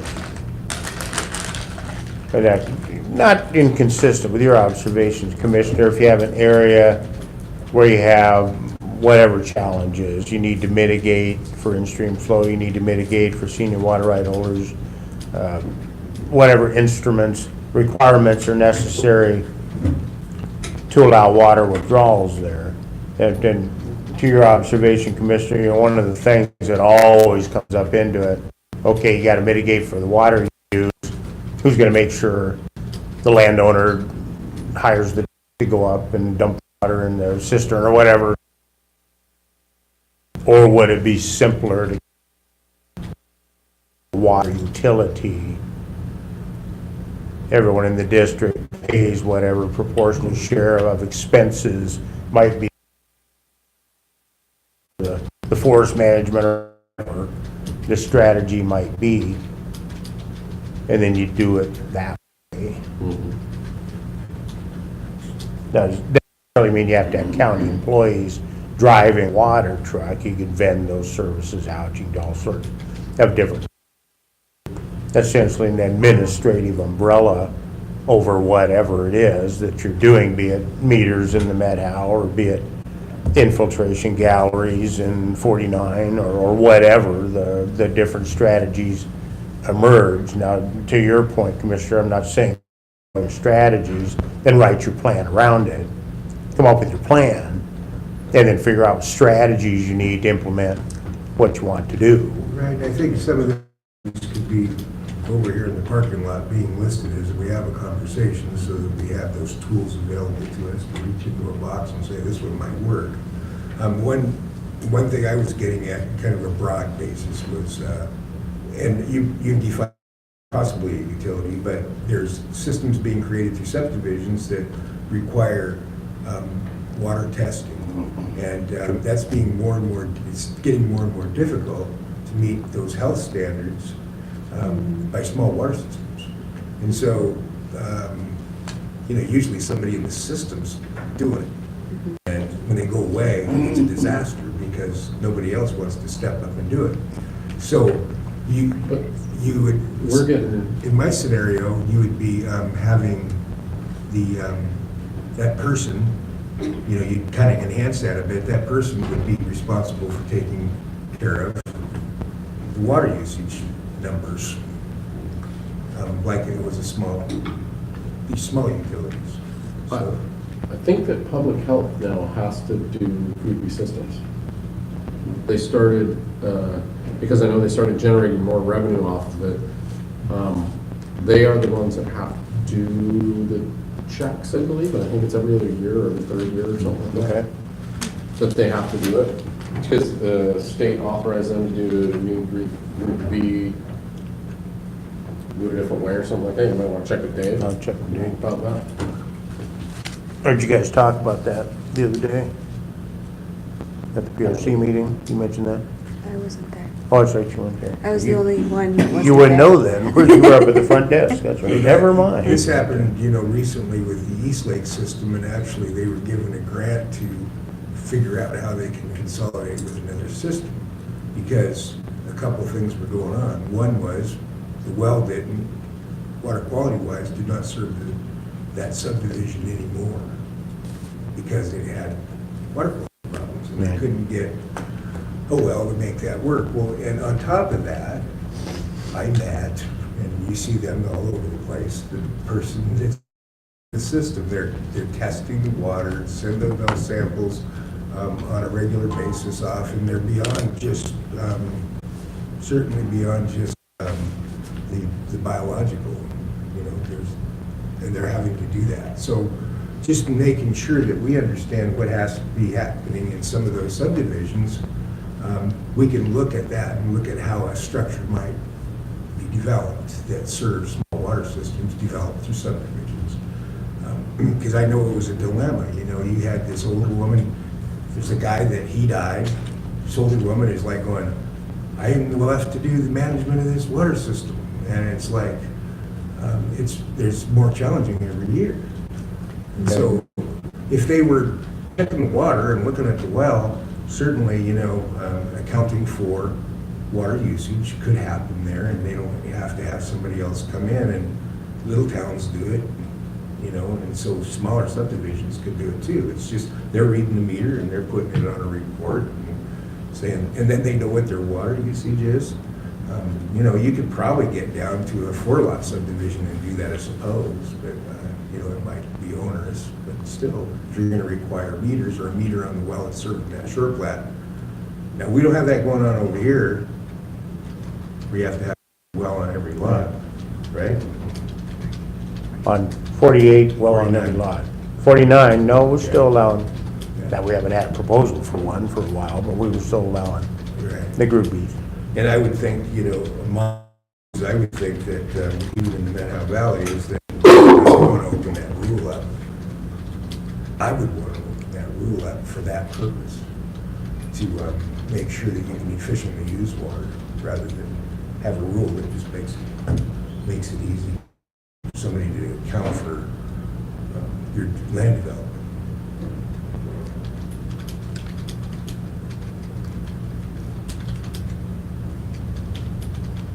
Under the banner of comp plan update, commissioners, the drafting continues. I'll keep it fairly simple here. The crew has finished the course numbers in terms of our buildable lands analysis. They've completed the historic build-outs.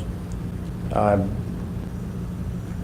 trying to figure out now with the OCOG's decision on the primitive lands analysis, if I can maybe mesh that into the review, if I'll just cite it and do the baseline review that I'd figured on to begin with in terms of your road analysis.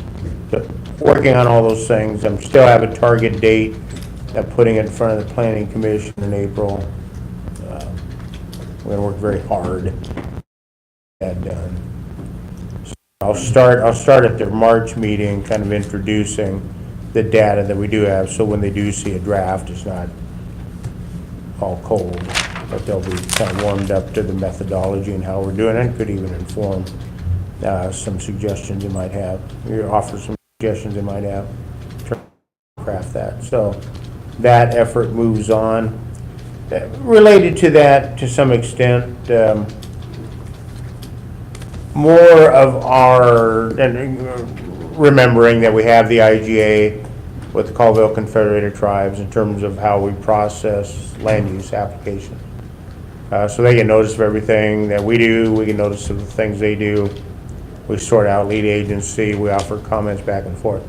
We have been getting more comments from them of late under the banner of archaeological resources. And of course, not all projects are created equal in terms of ground disturbing activities and that sort of thing. So what I'm letting you know is I'm going to go over and talk to them, tribal planning and their historic archaeological preservation, about what kinds of information they would like to see on the different applications. In past, what we've done, for instance, on a short plat, we've actually put a note on it about inadvertent discovery. And if that's good enough, then that's fine. On some occasions, if there was more ground disturbing activity attached to the application, we've actually required an archaeological survey based upon their observations. But their comment letters, are they including what their recommendation is? It's clear in terms of what they're recommending, but I don't know what they mean by the terms. In times, an archaeological survey has just been a review by someone with credentials in terms of the maps, or whether there's anything on site of specific interest. Other times, it's been a more detailed shovel point kind of a survey. Those are worlds apart, obviously, in terms of the requirements. So that's what I want to do, is just maybe come to a common terminology, or at least I understand their terminology. That works too, just so we know how to condition these different projects to make sure that we're getting them the information they need in the end. So A few years back, we might suggest this or see if that comes up, but several years back, they did their own, they did a workshop on it for not only us, but they did it for the tribal departments. Because the discussion came up in that workshop right away that they said, some of their biggest issues come up with their own work. And Right. so they had to train their own people about it. And that included, we were all invited. And it was very informative, and if there was anything that changed since then, it would be great to know.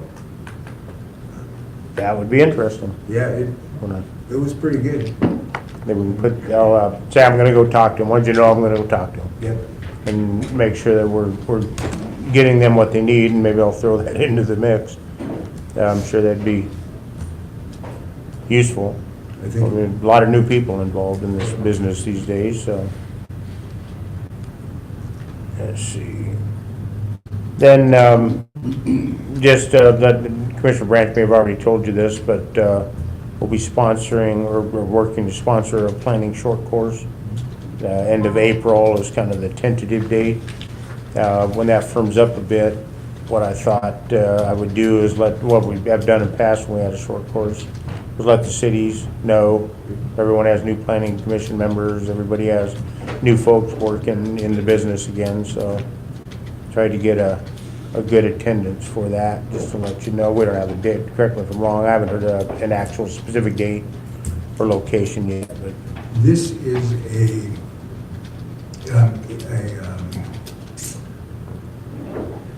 targeted, more or less, short course. So- Right. So we can, if there's particular interests, we can express that and make sure that, they cover that, and don't get too heavily involved in something like promoting us to adopt the Growth Management Act or something like that. But it's always helpful to do that. They have these, we're able to target the issues that we want to have emphasized. So if you think of things that you would rather have emphasized, I would suggest that you bring them up. True. We will chat about this as it forms up, and try to tailor it to what we need, to your observation. Before we get into the rest of your agenda, Commissioners, let me go to item 1 on your administrative agenda. I would ask you to convene as the Tonasket EMS governing body for vouchers. Move to adjourn as the Board of Porter County Commissioners and reconvene as the Tonasket EMS District. Second the motion. Motion second. All in favor? Okay?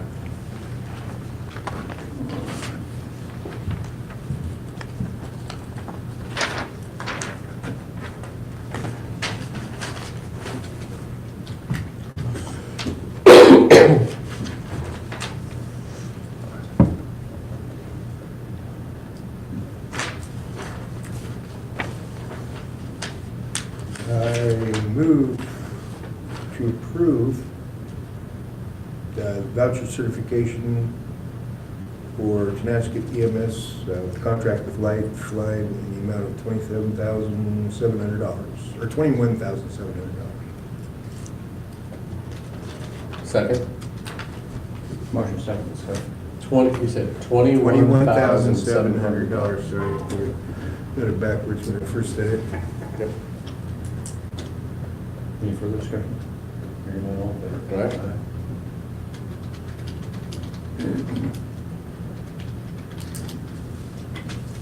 Is that all we have for that? Yes. I move to adjourn as the Tonasket EMS District and reconvene as the Okanogan Board of County Commissioners. Take the motion, okay, motion second, all in favor? Aye. Aye. Opposed, same sign, motion carried. Or on that? Do you have more? No, No. we don't have to overrule voucher.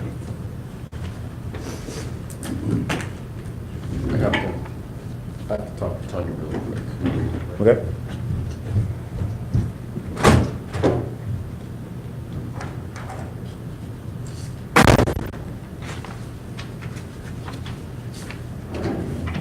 So Commissioner, just by way of some updates while Commissioner Holt stepped out of the room, I've talked to Mr. Walker. We're working on your presentation for the Oroville EMS District public hearing levy discussion. So that's moving ahead. I've only had feedback, I haven't had everyone's feedback yet for the contract purchasing procedures, so I haven't done any real additional drafting since the draft you saw, so we'll continue to work on that. I'll double check again and see if anyone else has any observations. Champerty Shores, working with them in terms of determining if they have any money to generate the PSC. Thank you. Then it's my intent to be gone next week to tend to some business over on the west side. Just to let you know, on the March 11th study session, I have the my crew lined up to take care of that. Sandwiched in that is a presentation on the nightly rentals and what we're, as we go through and regulate these things now with the new licensing requirement and the code revisions you adopted. Rocky's actually found out some kind of interesting things in terms of how Air B&B works or doesn't work, however you want to say it. It's actually kind of interesting, so I look for that to come back up again. So we'll do a little preemptive preparation here, try to frame the discussion a little bit ahead of time. So then you'll have some other items that they can report out on in my absence. Is there, on that subject, is there an interest in having a conversation about nightly rentals, tourism tax going to affordable housing rather than the promotion of tourism? I haven't encountered the discussion. Interesting. I've only encountered it because I've been bringing it up. And, you know, I don't know how, you know, you have to bring it up when Andy's back, but because I don't know how well that would be received in the Methow Valley, but there is eventually an end to housing and affordable housing, especially when Airbnb and others like them are purchasing lots and lots of homes in some areas when it becomes more popular, and then the people that clean the homes, they live around there too. And so I think it exacerbates our housing problem, especially when houses are being, it's very attractive to use the housing as a overnight rental, and it has impacts on the neighborhoods. It's actually kind of, some of the stuff that Rocky's gleaned out, it made for kind of an interesting discussion. We've staffed it a couple of times. You know, the question about your affordable housing stock, for instance. And I'm gonna guess it's different depending upon the nature of the nightly rental in the area and that sort of thing, but in the Methow, as an example, it poses an interesting question. If the folks are making these homes available as nightly rentals, would they otherwise be available for long-term rental? I know a lot of them are like second or third or however many homes down the line, which obviously if they intend to stay themselves from time to time, it doesn't lend itself to a long-term rental kind of use. But I don't know if that's universal across the board. I mean, it strikes me, based upon what she's finding out, to your observation, there are folks actually buying these properties expressly to be nightly rentals. Now, in the Methow, that's a little bit more of a challenge because they got to be in PDs. You have a lot more regulation as opposed to the rest of the county where it's permitted activity. Trying to get the records out of Air B&B, I mean, you can search and come up with all sorts of lists and things like that. She's still working on trying to actually quantify how much Airbnb pays in to lodging tax, as an example. Because none of, I won't say that, I can't say none, but the landowners who come up with the contracts with these different management companies, they assume that they're paying all of their fees and taxes. So I do have access to that information. Okay, At the Department of Revenue's website. okay. It's kind of hard to get to, and it's kind of tricky at first to get to. But I can pull that information off. It shows Airbnb and an amount, but it doesn't show who they're collecting from and how much individually they are submitting to our Department of Revenue. See, it'd be, in my mind, it'd be interesting to have that number, the big number, if you will, and then lay that against what we're figuring out in terms of how many of these things are out there. You know, to see if there's even a reasonable correlation between those two numbers. We have no idea. I have no idea. We're trying to, Rocky's busy trying, I realize we're on a complaint basis, but we are trying to drill in to these different operations, see how many of them have licensed, how many of them are in the right zone. And it's taking a lot of time. It's taking a lot of time. But anyway, that'll be part of that'll be the presentation, part of your study session next week. Because the other part of it is that there's demand for lots. And that demand, if it continues to grow, that demand is then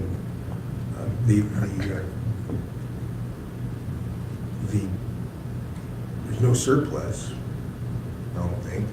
And so when the demand for overnight rentals gets higher and higher because it's an attractive thing to do, then it does take up land that could be available for affordable type housing.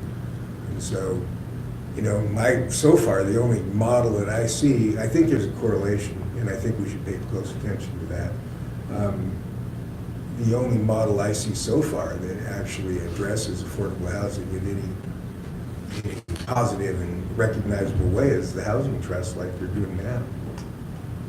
You know, it's just like we're going to deliberately make a subdivision that isn't intended to gain value. It's not an investment like, you know, I'm going to flip something in any way, shape, or form. And their focus is to build the houses and in an affordable fashion, too, modest, those kind of things. So, you know, any way we can help to make that happen, I think that we should. And I see, like I say, it's gotten popular in message land, and, you know, it'll probably get more and more popular here when people want to come here, they rent those houses. I mean, I do that myself. Well, we're actually finding out there's more of them out here, if you will, than we had originally thought. You know, since I've been here, it's kind of, the whole discussion's pretty much been centered in the Methow. I mean, Veranda Beach was kind of an anomaly in that they came up with their little resort, and then they actually do theirs through the homeowners association for the most part. And we just didn't bump into a lot of them anywhere else. Well, that does not seem to be completely accurate. So Right. You know, back to your point, even if that house wasn't necessarily available for a rental per se, certainly not an affordable rental per se, but if people moving to the area that do have jobs that could otherwise purchase housing, if they can, because it's not on the market, Or rent it. you know, or they're, to use the phrase, maybe renting something they wouldn't otherwise have rented had something else been available. I don't know, it's an interesting discussion, and then what kind of clicked it in my head was the challenges she was having, even getting a hold of somebody to talk to. Airbnb. I mean, this stuff is all web-based. We actually talked to a couple of nightly rental people who were getting their licenses from us, now that you've implemented that requirement. And actually kind of quizzing them in terms of how they set this up. It's all online. You fill out an online form, they rent your place out, and periodically you get a check. It's just that, or at least in my humble opinion. Now, I'm a dinosaur, and I'll be the first to confess that. But that seems like kind of a casual arrangement to me.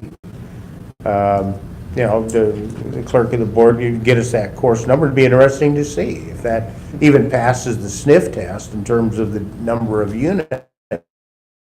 The general, I can't remember, it's been a little while, but I think it may have the general area where the collection is. I don't know, I don't think it's. I mean, But anyway, back point of beginning, she's putting together a presentation for you next week to kind of frame out the discussion. Came up again under the banner of legislation, and status Friday was parts of it were moving, parts of it weren't. That was under the Land Use Petition Act, and some amendments proposing to essentially expand standing, remove the requirement for exhausting administrative remedies, creating a more relaxed approach to the time limit in which you could file your LUPA appeals. Some of that has gone by the wayside, but it did kind of spark on staff level the discussion of what we do in terms of noticing. Now, it's been several years back now. We began a discussion with the Board of County Commissioners in place at the time about formalizing and maybe changing in some respects how we notice some of the, some of it's driven by state law. Your plats, your short plats, that's all pretty much written in stone, so to speak. And we publish those notices. We send them to joining landowners. We send them to anyone who's commented through the course of the project review.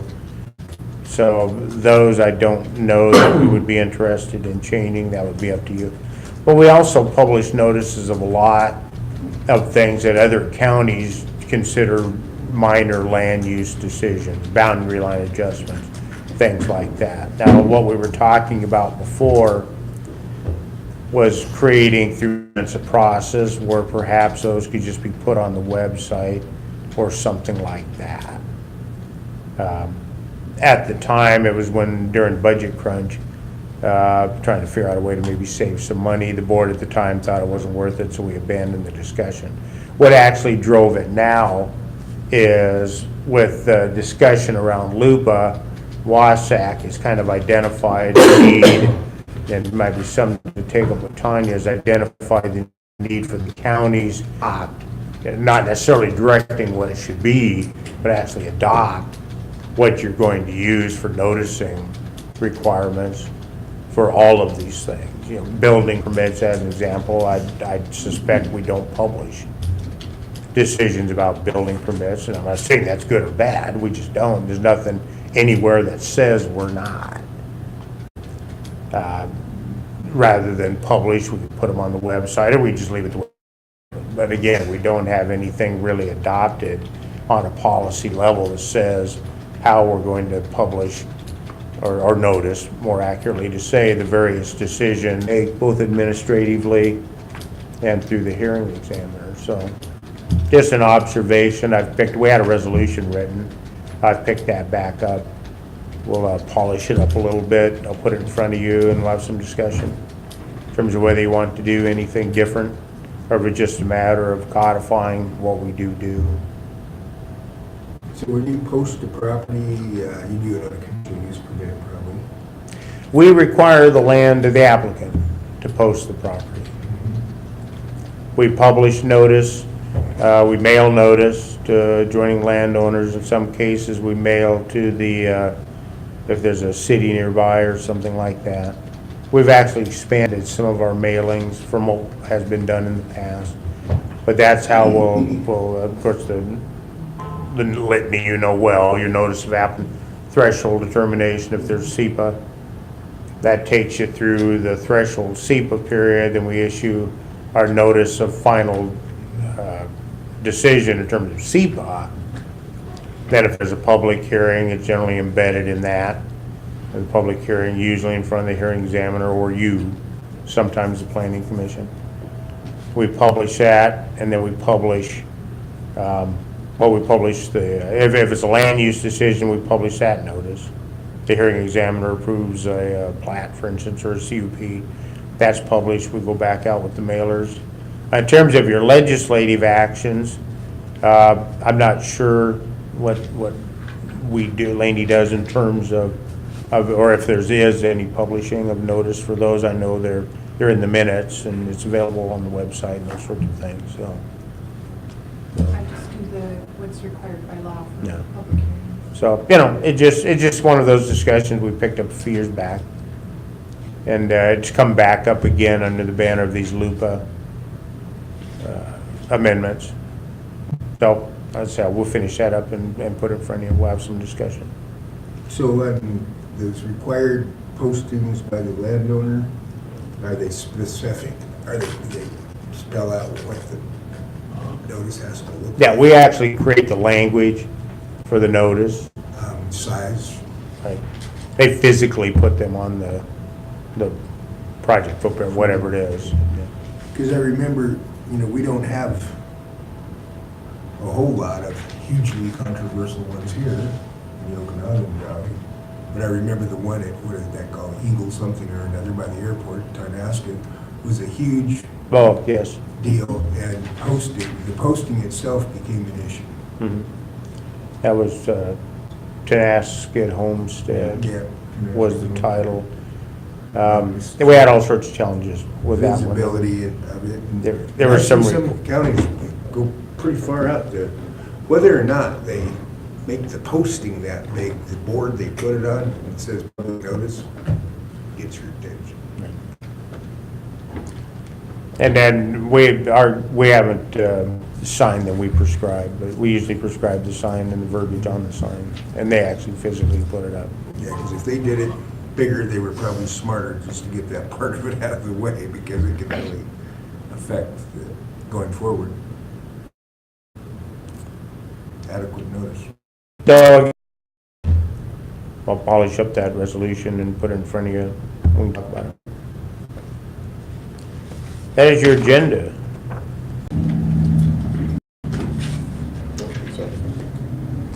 When do you see us having the conversation about the comments on the scoping and, what we're gonna do with it? Comment response?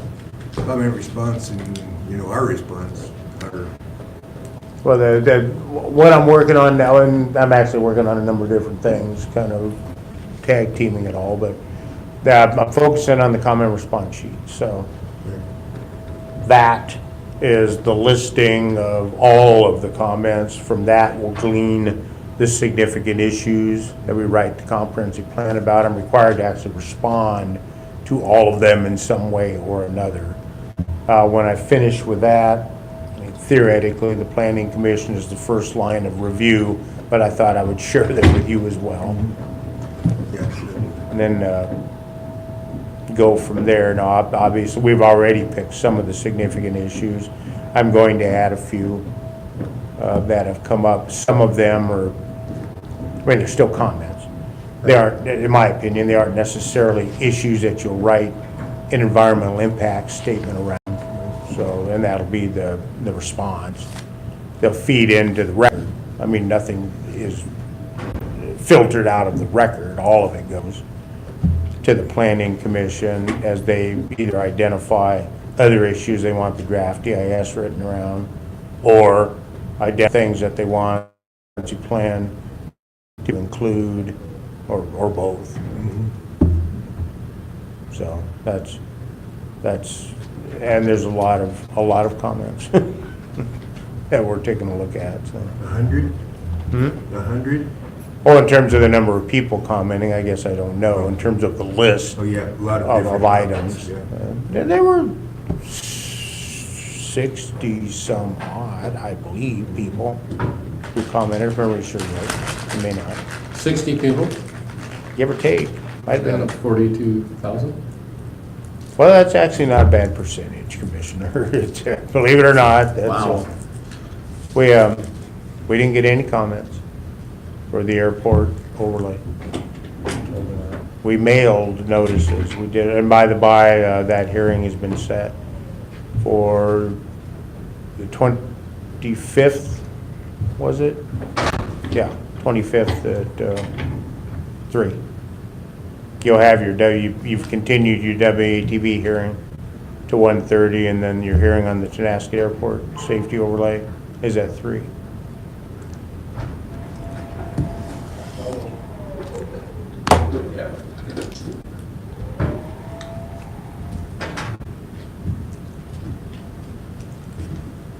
Well, okay, I'll go write stuff.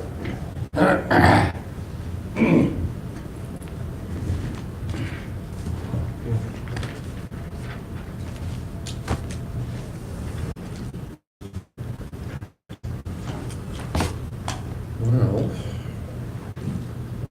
I'm done. I was gonna say, I reviewed meeting minutes already, Me too. so I will call in to the meeting at 6. I'm gonna be about probably 15 minutes late. But if I can get away from this other deal, I might come back or call in, one or the other. We'll set the stage for you. So are you gonna be here? Who is going to? So the chairman is actually. Well, I don't have to chair that meeting, Maurice can. Or no, he can't. No, either, you're because the- that's his subject. You're the chairman. You're Well, going he's to- vice chair. He can be- That's right, and I think so, I believe in the absence of the chairman or whatever, the new chair, who's not here. Thought that's what I read in those old bylaws. That's true. I think the only thing that we're discussing is just the setting of wages around an employee that basically works for the. That's the intent of it. You know, without a good agenda well ahead. I mean, there's a lot of other things that could be addressed about that, but I think that that's the focus right on. Yeah. Yeah, that meeting got put together pretty quickly. It's never been done before, I don't think, as far as the setting of wages. I find it an interesting subject for a group that doesn't meet more than, Yeah. what did the bylaws say it's supposed to meet in? It doesn't even, didn't say quarterly, I couldn't remember that. I don't know. Well, we haven't met since I've been here. Which is significant, isn't it? Well, they have a meeting, oh yeah, didn't they have a meeting to hire Maurice? But they weren't, the cities in town weren't included. They weren't. I don't think so. I mean, they could put in I thought they were. written comments, but I don't recall Maybe. that there was a,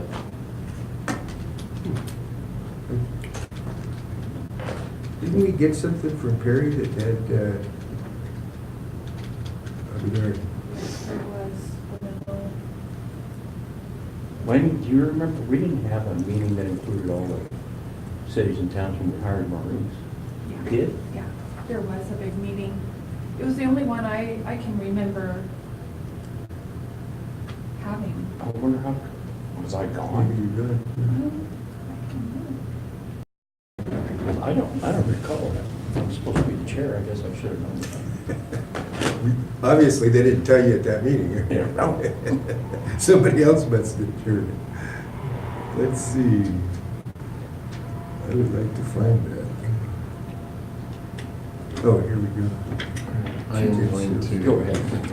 What's the official title of that group? Well, I don't remember that. I've heard 2 or 3 different. It was a council, it was the Emergency Management Council. Government, or council. Okay. I was gonna look up those minutes and Wonder, interview first. because the transition was out of the, I wonder if Frank was. It was in 15.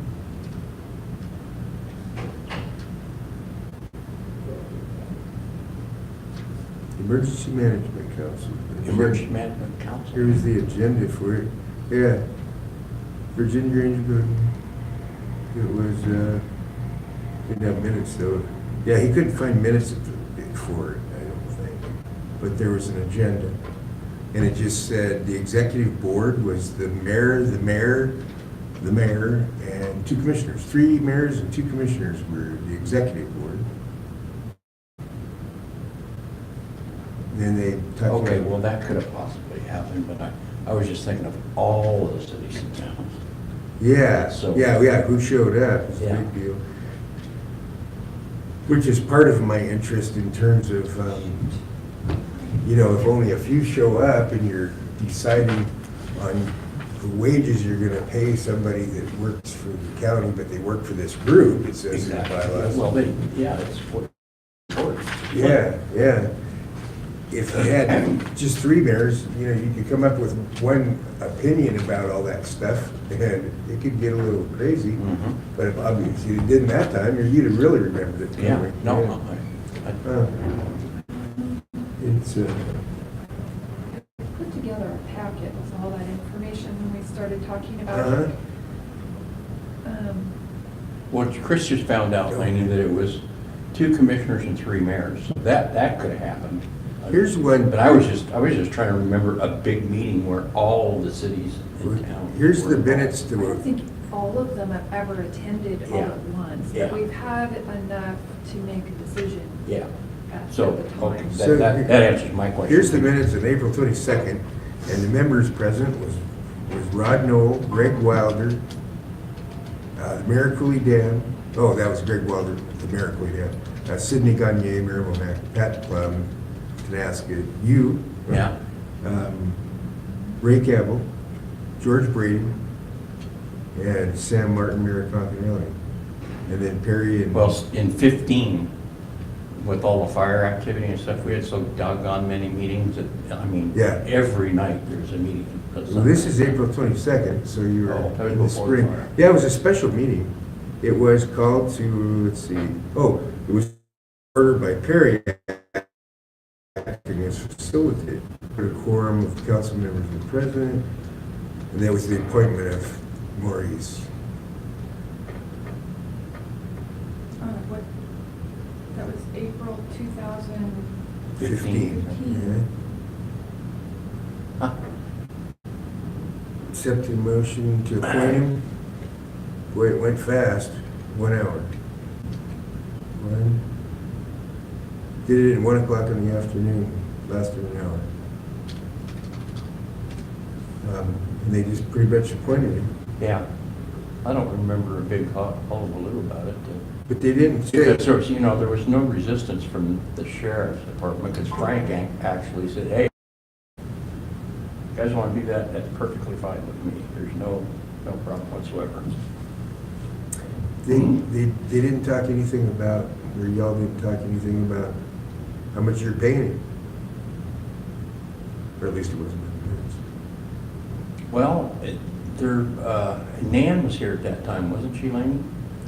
Ann? Nan, No, Nan was gone. was she? Yeah.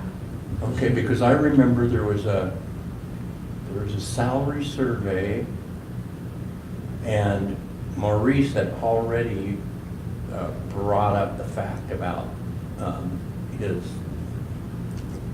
retirement Right, situation. right. That was his probably original, first negotiation. Yeah, or something. So this was the meeting where the council met, but the meeting that I'm remembering happened here, in here. Well, it wasn't here. So meeting minutes I'm looking at, oops, That's the one. that's the one you're looking at? Yeah. So these are meeting minutes of whoever was taking them at this meeting. Uh-huh. There was another meeting conducted in front of the county commissioners Uh-huh. that were in these type of meeting minutes. So I'm looking Yeah. for,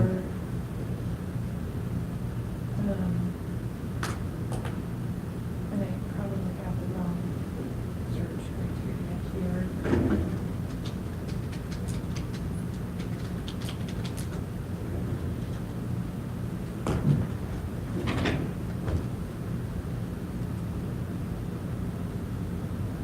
Well, we just see what I happens. guess that's gonna be the way it goes.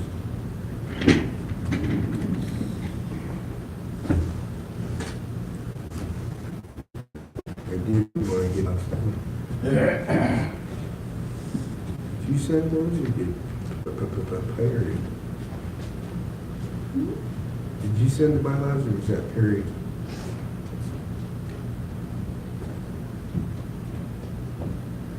I think that was Perry. You sent the bylaws?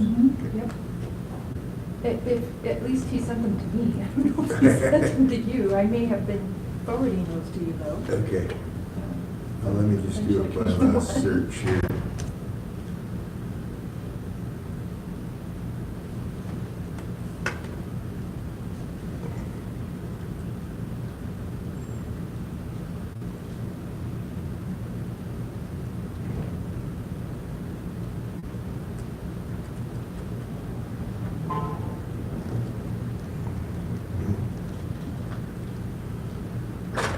You'd think bylaws would be narrowing down. Okay. So on February 23rd, 2015, the county commissioners met with the Emergency Services Organization Mhm. to discuss the county's vacant emergency management director position. Mayors are part of the council, and it hasn't met in a very long time. The OCC wanted to bring this back to the forefront. We went over the joint agency agreement and what the commissioners have done to restructure the emergency management department. They entertained a meeting schedule. Greg Wilder, Christine Perry, Sue Moody, Sam Dickinson, Ralph Malone, Cindy Gagne, Chris Branch, you were there. Jen May, Ross Brewster, Patrick Plum, Kevin Bowling, and John Cole. George Brady, Christine Perry, Pat Collins. Huh. What did we decide? They decided. And the emergency management director has not been hired yet for the day-to-day operations until they are willing to maintain the position and directly supervise it. How should the cities fit? And in the picture, one person is concerned about funding. Patrick nominated Cindy Gagne to serve on the interview council. The executive board's ongoing duties would be, in addition to interviewing the emergency services director position, they put together a committee, interview committee, and then depending on how many applications were received, the schedule would be crafted, and the hiring process would be completed as discussed. So I guess it's decided to create the interview panel. Well, I got out of that, I think. Chris Brandt You got said, well, that. they'll Yeah, say that this exactly. council may want to discuss the proposal and weigh in and consider how the situation has changed. And then his mayor will decide who he designates. He would not be able to have that conversation. Did you find this bylaws in here somewhere? Or what, I would want I it to. don't have those in the minutes, but I do have them in the email. Yeah, if I could just have, there's two things that are important to me on that, at that meeting, and that's having the bylaws in front of me, and one of the things that we had is that information. Bylaws? That's from 1984.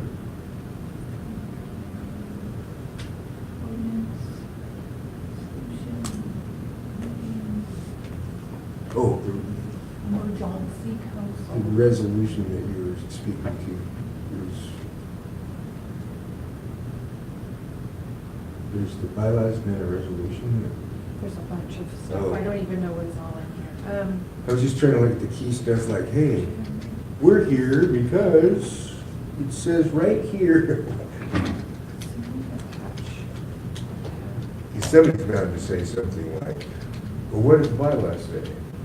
All right, so here are some documents from Perry.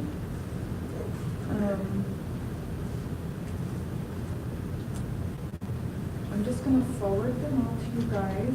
Okay, I don't really know what it has. that's okay. I would just said. I got a bunch of them already, but I mean, you know. I don't see you guys. I didn't see the- included on these. Okay, then it So I shouldn't should be a, be duplicating anything. In your email, because there's a lot.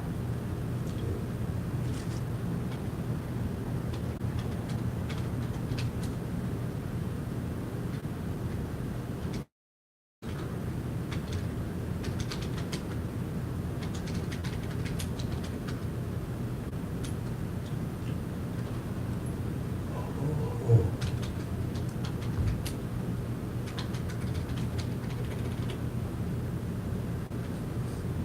So that's that. I'd like to see if I can go home now and come back at 6.